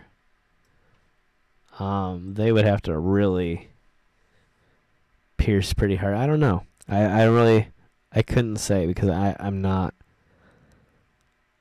Although I like getting tattooed, I'm definitely not a professional in that area, and I don't really know about the risk about nerve damage, but I've never heard anybody have any horror stories about getting nerve damage from tattoos.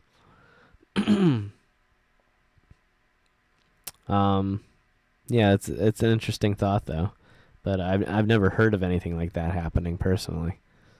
There's definitely some bad things that can happen if you don't go to the right people. There's definitely some risk involved, including with the cleanliness of needles and things like that. So you always want to make sure that you're careful with the artists that you go to and make sure that you can trust them. But yeah, I've never heard of nerve damage. I'm not saying it's impossible though. Myself though, I've never stumbled upon any stories about that.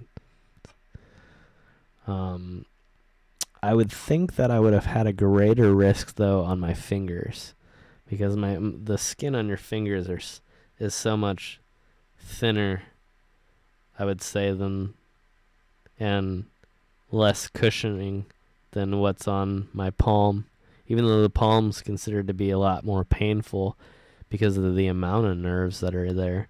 I would say the risk almost would be worse on your fingers because it's just skin and then bone instead of muscle in between. There's not a lot of muscle layer here. Most of your muscles underneath. So I don't know. That's interesting though. I'd have to look into that. But I haven't really experienced anything that I would consider to be nerve damage. So I don't know. But it was a deep tissue tattoo that they did, because it's this isn't, I guess you guys can probably see it. I have my window partially covered up by my chat window, so it isn't, it looks like lines, but it's not really lines. It's actually just thousands of independent little dots that were done one by one. There is some line work done. They did sort of go over it once he was done doing the dots. So there is some line work on it, but mostly it's just small little deep tissue dots. So I don't know the risks there. But he was one of the most professional tattoo artists that I've ever worked with, so I would not assume that he would do anything that would have risked my health in any way. So I definitely put a lot of trust in the person that I worked with. They were one of the most amazing artists that I've ever worked with, honestly, and took a lot of pride in their artwork and a lot of pride in the culture of tattooing in general, and that's really what I respect when it comes to tattoos. I'm very much into the culture of things, both with tattoo culture and with rock and roll culture. I very much see them as sort of both independent and intertwined sort of lifestyle, and so I look for people that are not just artists, but who are fans of tattoos.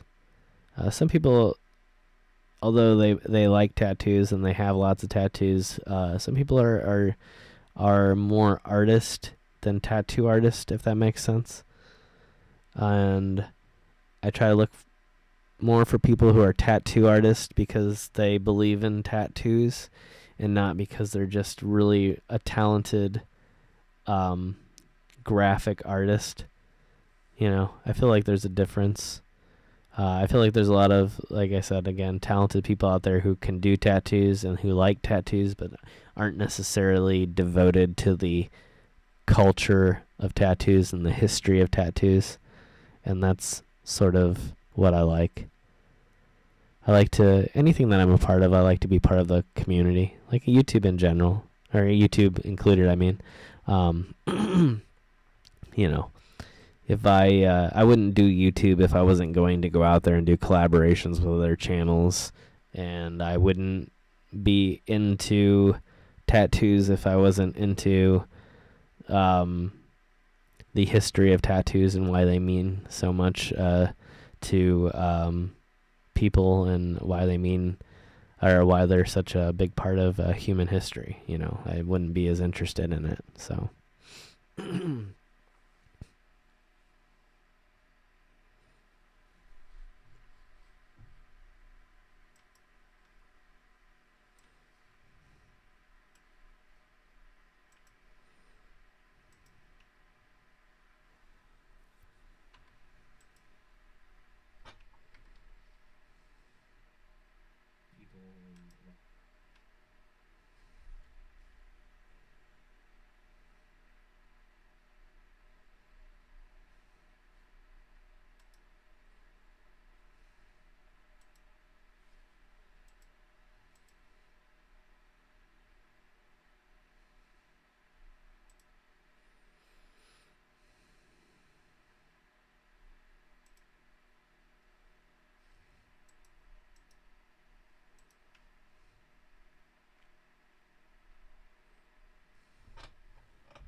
Yeah, I'm glad that made sense. Yeah,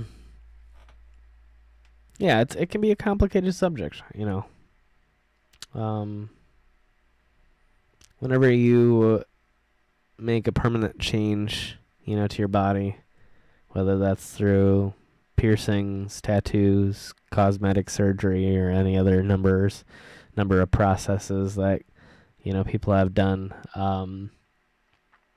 It's a very complex set of choices, and a little bit different for every single person. And so I like to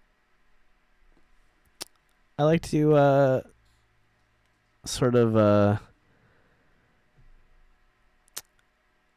make people aware, sort of alternative lifestyle activist. I guess I would call myself in a little small way, I guess. And I have always put a lot of emphasis whenever like I said, it comes to the rock and roll community or the tattoo community. I've always put a lot of emphasis on that community side of things, and not just the music side, or not just the tattoo side of things. I think, especially in America, we can sort of, everybody listens to rock music.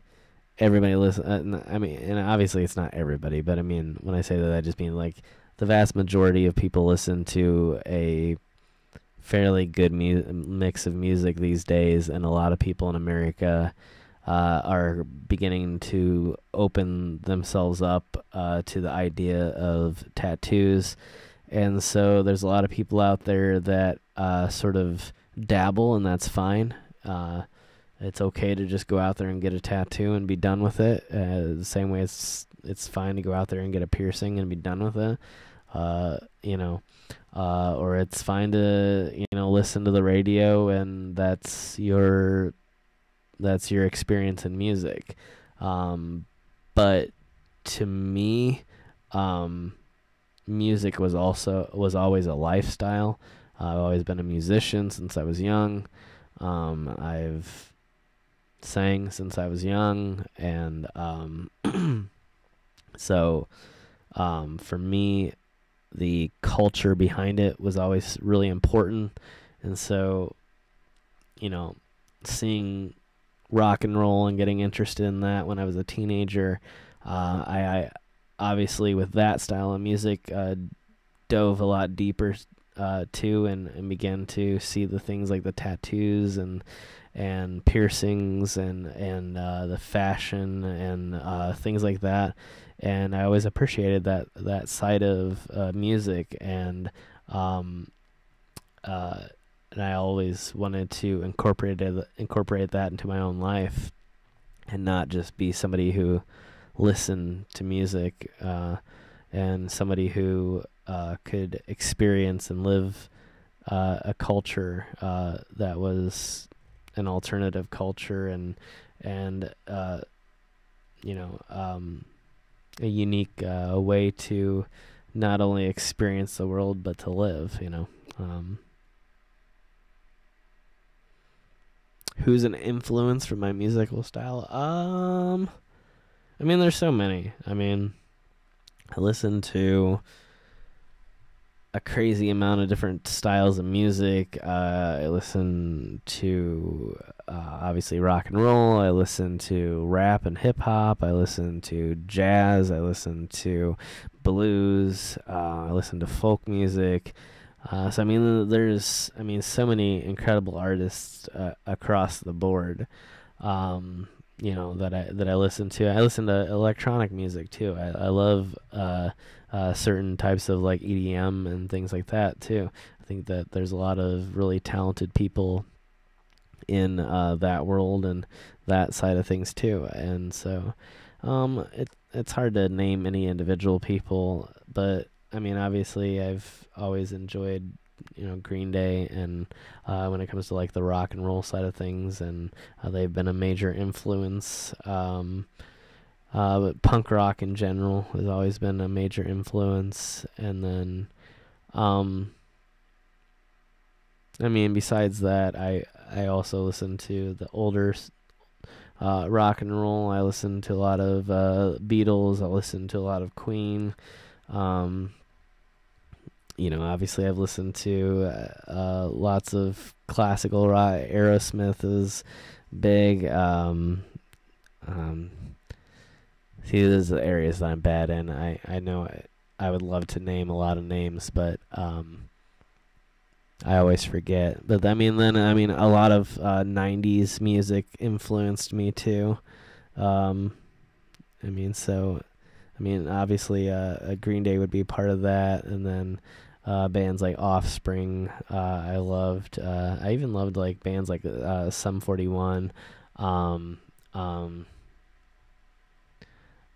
Harvey Danger, I think, was a really highly underrated 90s band that was really influential on my musical styling. I felt like that was a band that was really different, but yet still incorporated that strong rock sense to it, but yet was very unique, and I can't even think of it. I'm having a hard time coming up with the words to describe it. It's just really a just a very artistic version of it, a very artistic version of rock. There's definitely some formulaic versions of rock, and then there's like some very unique artistic. It's all art, it's all artistic, but like there's just some people that take it to the next level, and a lot of these people who do that, I feel like a lot of times end up are always the underdogs and always these underrated bands, and I feel like Harvey Danger was one of those, and they're definitely somebody that I've always held in high esteem over the years. Trying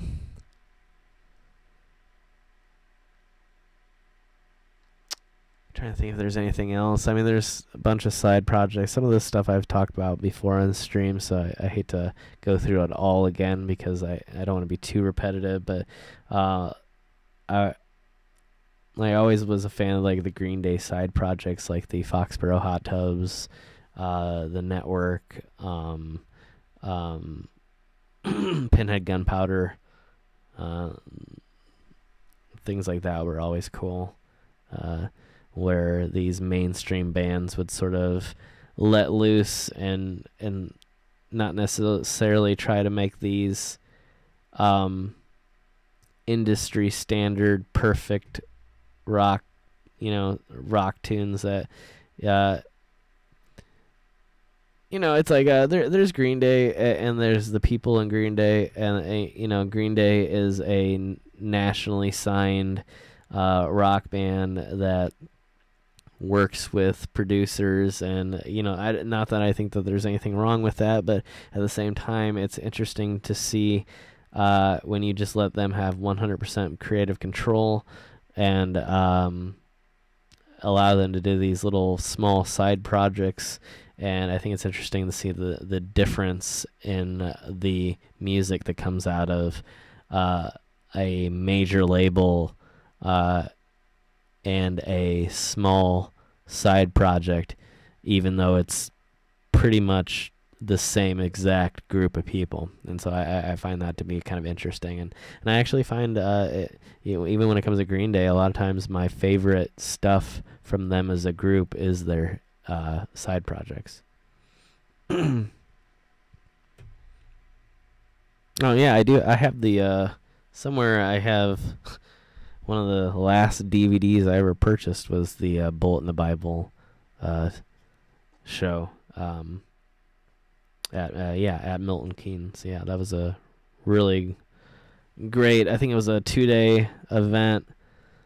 I think it was 2 shows they ended up playing that they filmed for the Bullet in the Bible DVD. And highly recommend it. Really incredibly filmed series, or not series, just incredibly filmed show, or group of shows I should say, but it's filmed as a single show basically, but was done with 2 separate shows and then combined as a single DVD event.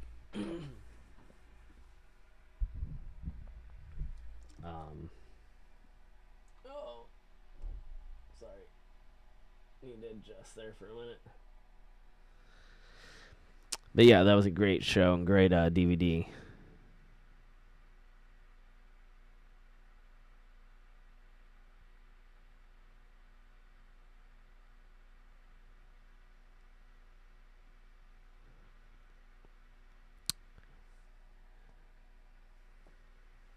I'm not sure how to say your name there. Arlen Neal. Thanks for joining us here on the live stream. I was in Kentucky and I was on an old railroad track. Trying to think where I was where I wouldn't have known. If you're talking about the tunnel episode, I was aware I was on an old railroad. Maybe you might be talking about another episode though. I do appreciate any tips though. And thanks for chiming in. But if it was the tunnel episode, then I was definitely aware that was an old train track.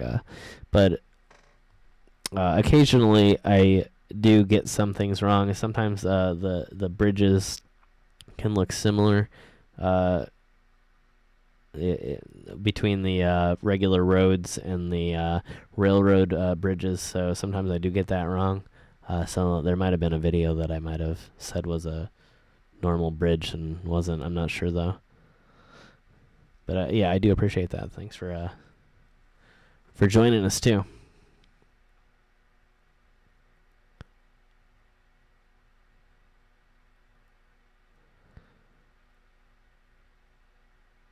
Well, that's awesome, Melinda. Yeah, I would love to. If I can find my old, I'd have to find it again.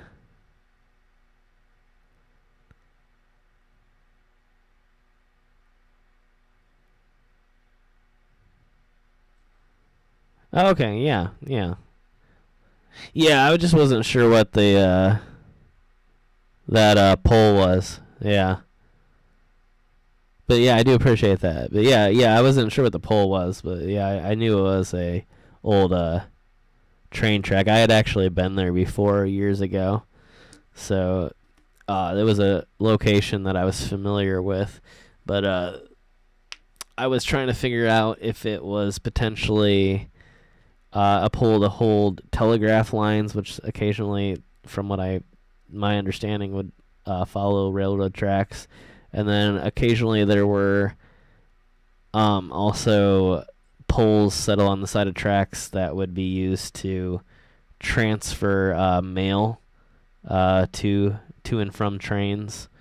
And so I thought it might have been that. So that was sort of my confusion there. I was trying to figure out exactly what it would have been used for. But yeah, I didn't know about the warning, the warning mechanism for tunnels or whatever. So yeah, I appreciate that. But yeah, that was an old mining area, as you probably saw.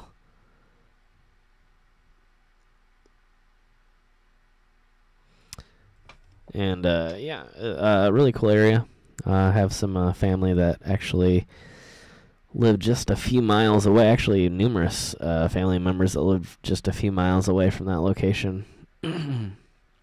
So I'll probably be back down in that area later on this year. And I might try to make it back there because I'm pretty sure there's some more stuff. The trail kept going further down the river. And so I would like to take the trail on down and see what other type of equipment that I can find. I'm assuming at some point it makes it to a mine entrance. And so I would love to take it all the way down and see if I could get a glimpse of the mine. Most of them in that area are filled in or flooded so that people can't get in them. But I would love to see if I can find one that you can at least get somewhat of an interior view of.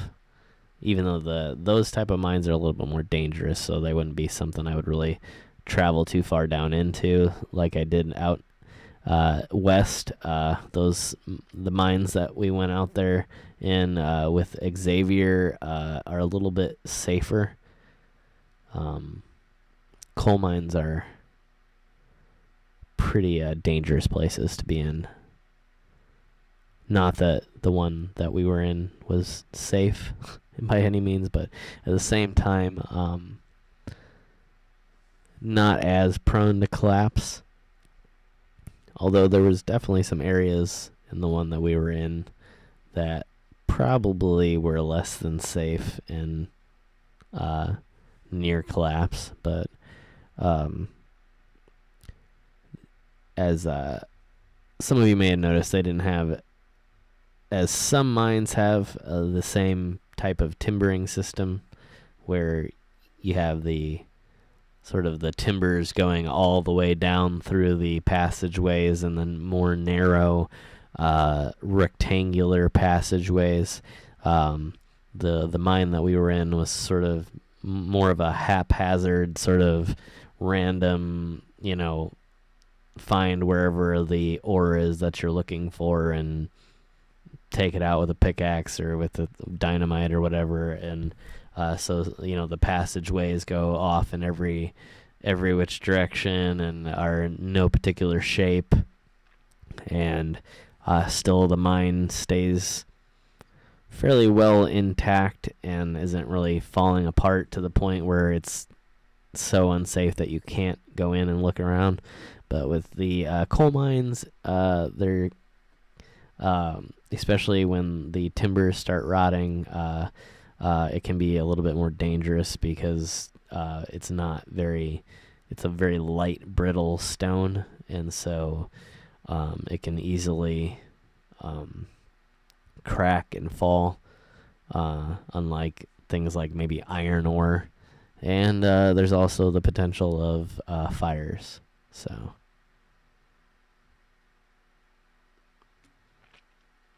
I love model trains. Those are fun. I never got huge into them, though. Some people get really incredibly into them, and they're really neat. You can get some really intricate setups.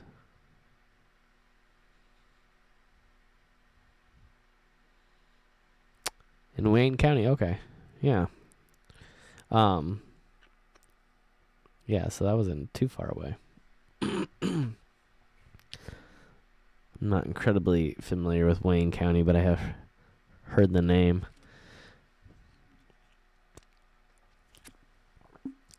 Yeah, those videos were done in the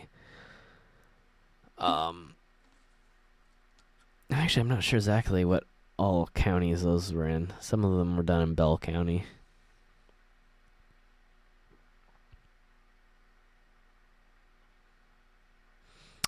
But yeah, very interesting place. Some pretty interesting history.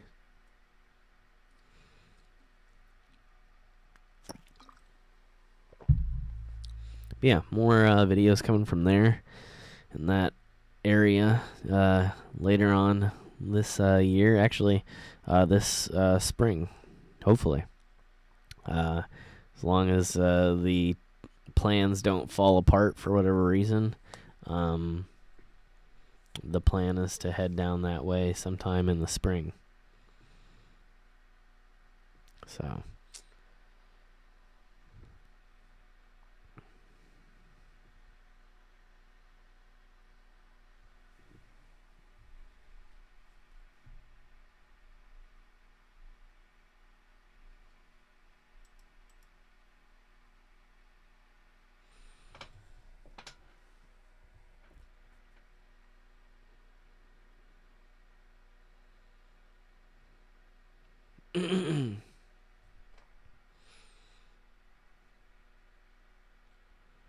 Oh, cool.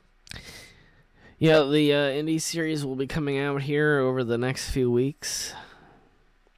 Really, I guess over the next month, since I got so many of them. But I will be peppering in here and there some other episodes, as well as some of the episodes from my trip with the guys from Urban Ghost Urban Exploration and the Holy Walkers.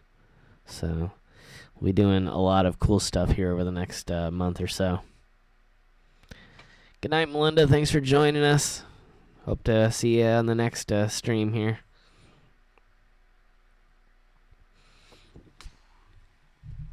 Yeah, hopefully we'll be doing some more streams this week.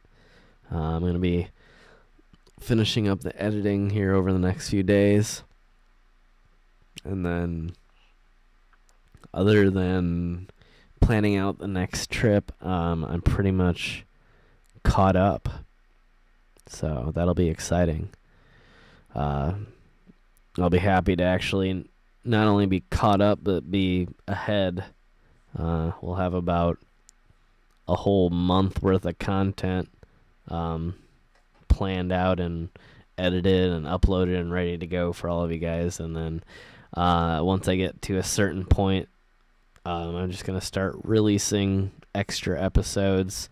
Start having weeks where we do 3 and 4 episodes a week instead of just the normal 2 episodes on the weekends. So we'll try to start mixing things up here, especially as the weather starts getting better and I'm able to get out on the road more. And now that daylight savings has flipped again and that we've got more sunlight to deal with on a daily basis, it makes it a lot easier. Don't have to deal with any of this getting dark at 5 o'clock in the evening nonsense anymore, and so it makes it a little bit easier to be efficient and get things done, especially since I really don't do a whole lot of filming at night, especially alone.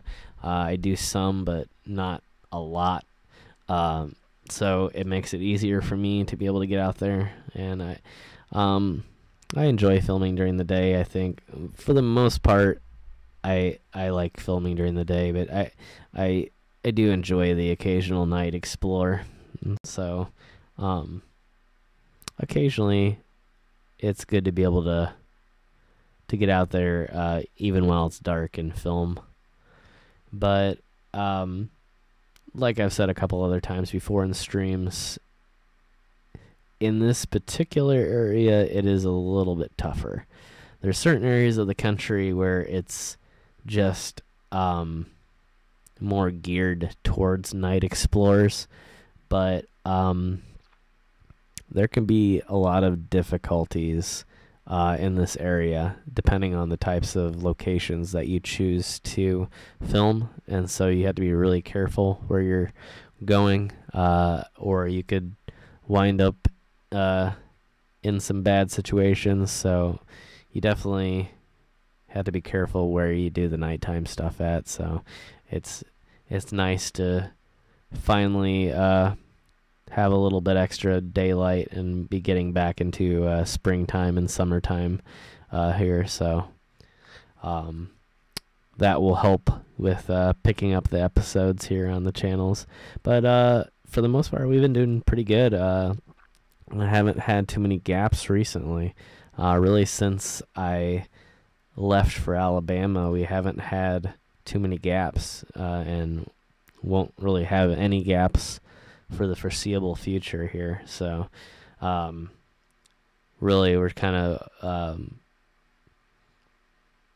like I said, ahead, and as I'm getting, like a month worth of material done, I'm also going to be heading back out on the road to get even more material. So it's going to put us in a really, really good situation. And been incredibly happy with how things have progressed here over the last few weeks, including the trip to Alabama. That turned out really well. It was a lot of fun. Really was great for the channel too. Gave us a lot of great content, a lot of fun explorers, a lot of cool collaborations with a couple really cool channels and some really cool guys. And so it's really, I think, helped set the channel up for success this year. And I think it will be a really incredible year.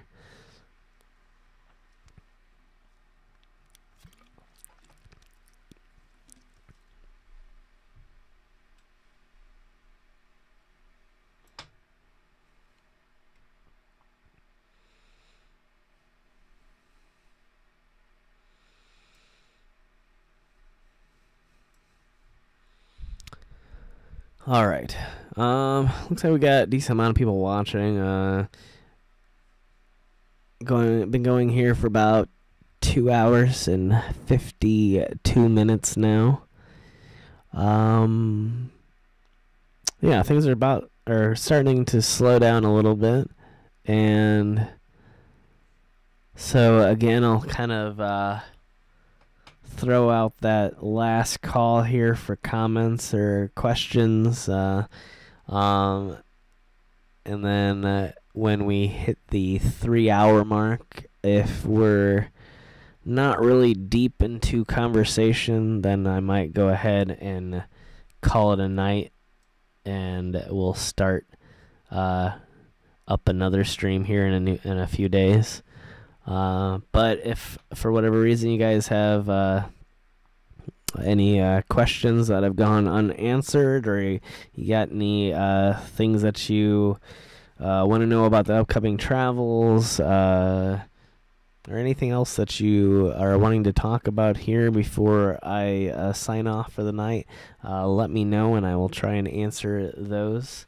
And if not, then again, I'll bid you all a good night, and see you in the next stream here. So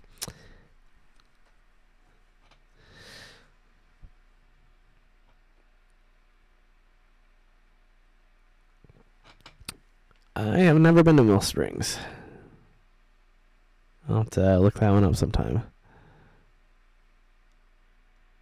Yeah, there's lots of little places in Kentucky that I would love to go to. I've got a few places that I'm still planning out. Some of them have a few more moving pieces than others, and so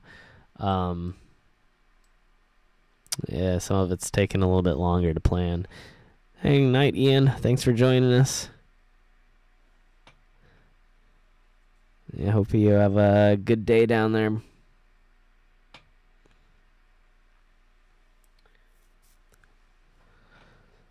But yeah, there's lots of places that I've been wanting to make it to down that way that I haven't made it to yet, and that's still in the works. But yeah, it's a very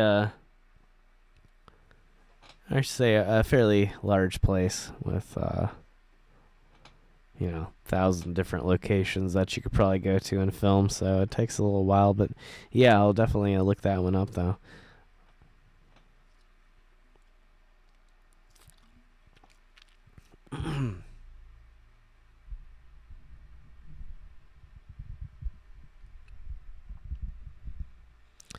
An ovulus. I don't even know what an ovulus is.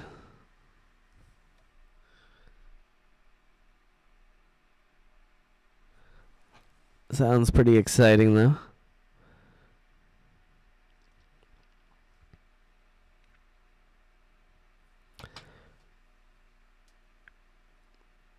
I do love the Civil War locations though. I find them really interesting. And it's always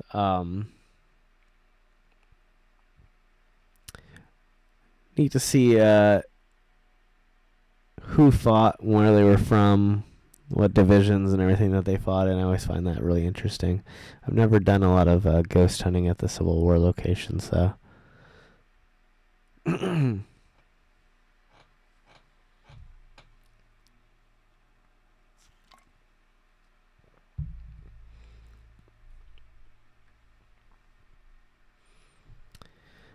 night, Tammy. You have a good one. Thanks for joining us.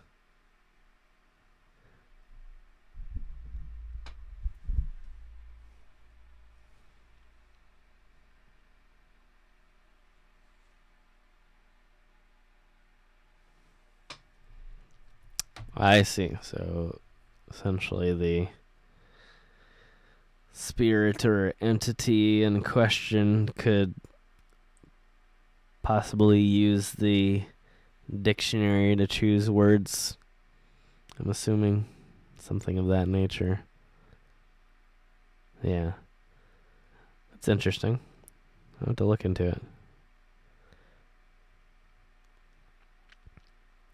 I'm not really planning to start ghost hunting on the channel, but I do find stuff like that fascinating though.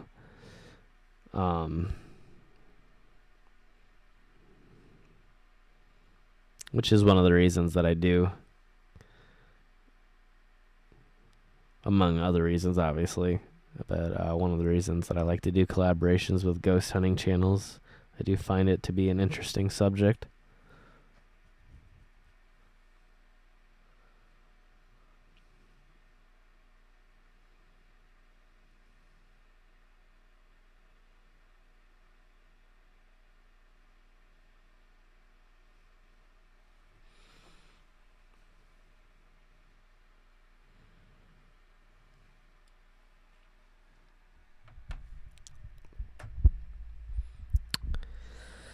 But yeah, in terms of the different types of technology and electronics used to do the ghost hunting, I don't know a whole lot about them.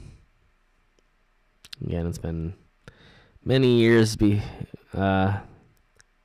that I did ghost hunting, and yeah, I never had enough money back in the day to really get into all the elaborate electronics and whatnot. I always wanted to, but I never had a chance to do it. And then I sort of just over the years got involved in other things, and it sort of went by the wayside. And then when I got back into doing exploring and different things, I sort of got more into the urban exploration side of things and adventure travel side of things than the ghost hunting. And so yeah, that was that. But yeah, I still find it really fascinating to see. Again, I've always been, as with a lot of my friends, even though they do ghost hunting channels, a lot of us are skeptics, and we try to keep an open mind as to what's possible and what's out there. But I think they definitely find some very interesting, unexplainable things, and I would love to dig deeper into it one of these days. I don't know exactly what my dive into it would be. I don't know that I could ever do just straight up ghost hunting on the channel. But I don't know. It's an interesting subject though. I don't really know how to kind of quantify what my contribution to the community would be if I ever took that leap into that side of things. I don't really know, but that's, I guess, for the future to surprise us all, including me. We'll see. But yeah, I will definitely do some more collaborations with ghost hunters in the future, including some more collaborations with Cryptid Hunter and Urban Ghost Urban Exploration, Holy Walkers, hopefully. All of them good guys that I would love to work with again. So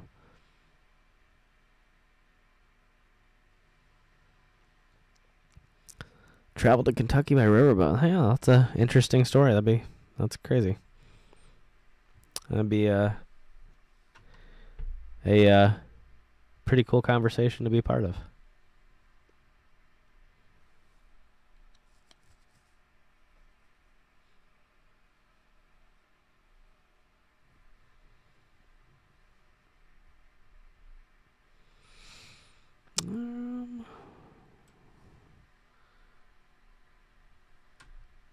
I almost feel like I need a third monitor for live streaming, because it helps to have my chat window open on one monitor and then have my streaming window open on another monitor. But then it's nice to be able to have a browser too, which is part of the reason I got my tablet though. So that kind of solves that situation. But then if I want to share like a website with all of you guys or something like that, then it sort of complicates things. So I think when I upgrade computers here, probably sometime within the next few months or so, I probably will end up purchasing another monitor and go with like a 3-monitor setup. That's at least what I'm thinking. That's the idea.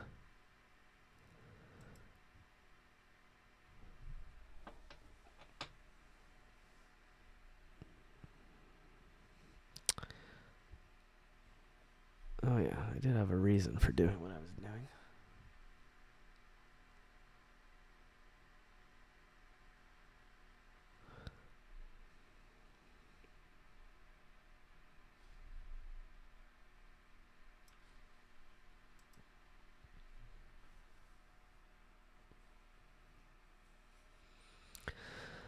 Okay, everybody.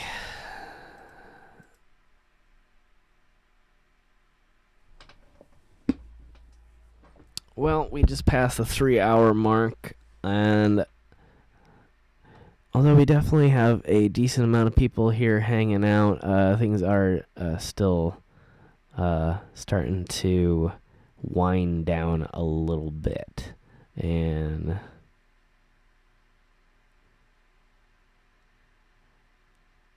yeah, I think I might be missing something. I'm not sure about the monster comment.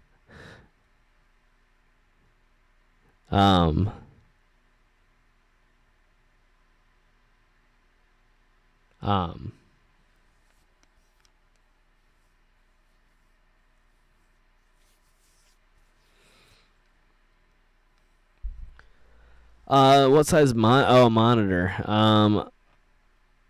My second monitor that I have right now is 27 inches, so I'll probably do like 27. I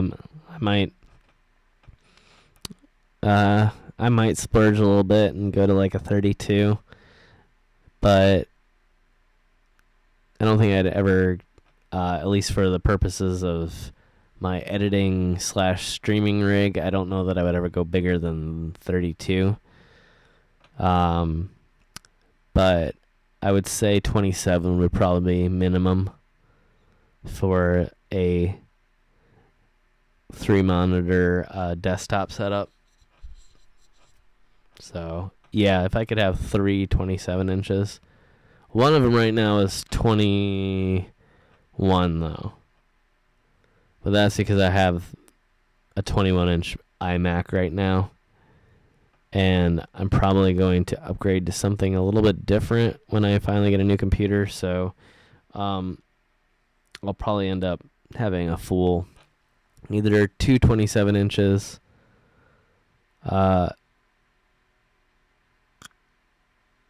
potentially, because I can still use my iMac in the future. If I upgrade my computer, I can technically use the iMac as just a monitor.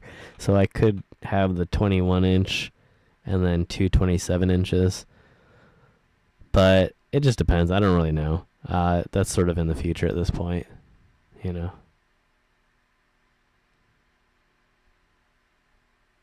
So, but not too far in the future at the very least.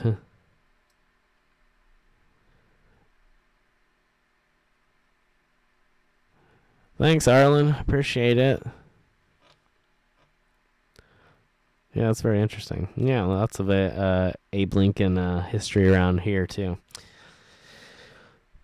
Okay, but anyway, as I was saying before, we just crossed the 3-hour mark. Things are looking like they're starting to die down a little bit here, and it's starting to get a little bit late. And you definitely didn't want to do a super long stream tonight, so I'm going to go ahead and call it a night here. And many thanks to everybody out there who has hung out and chatted with us and watched the stream here. So hopefully you all have a really great night and a day tomorrow, or maybe depending on which side of the earth that you're on, it's already the daytime and you're getting up and ready to start your day. And so if that's the case, hopefully you have a really great day.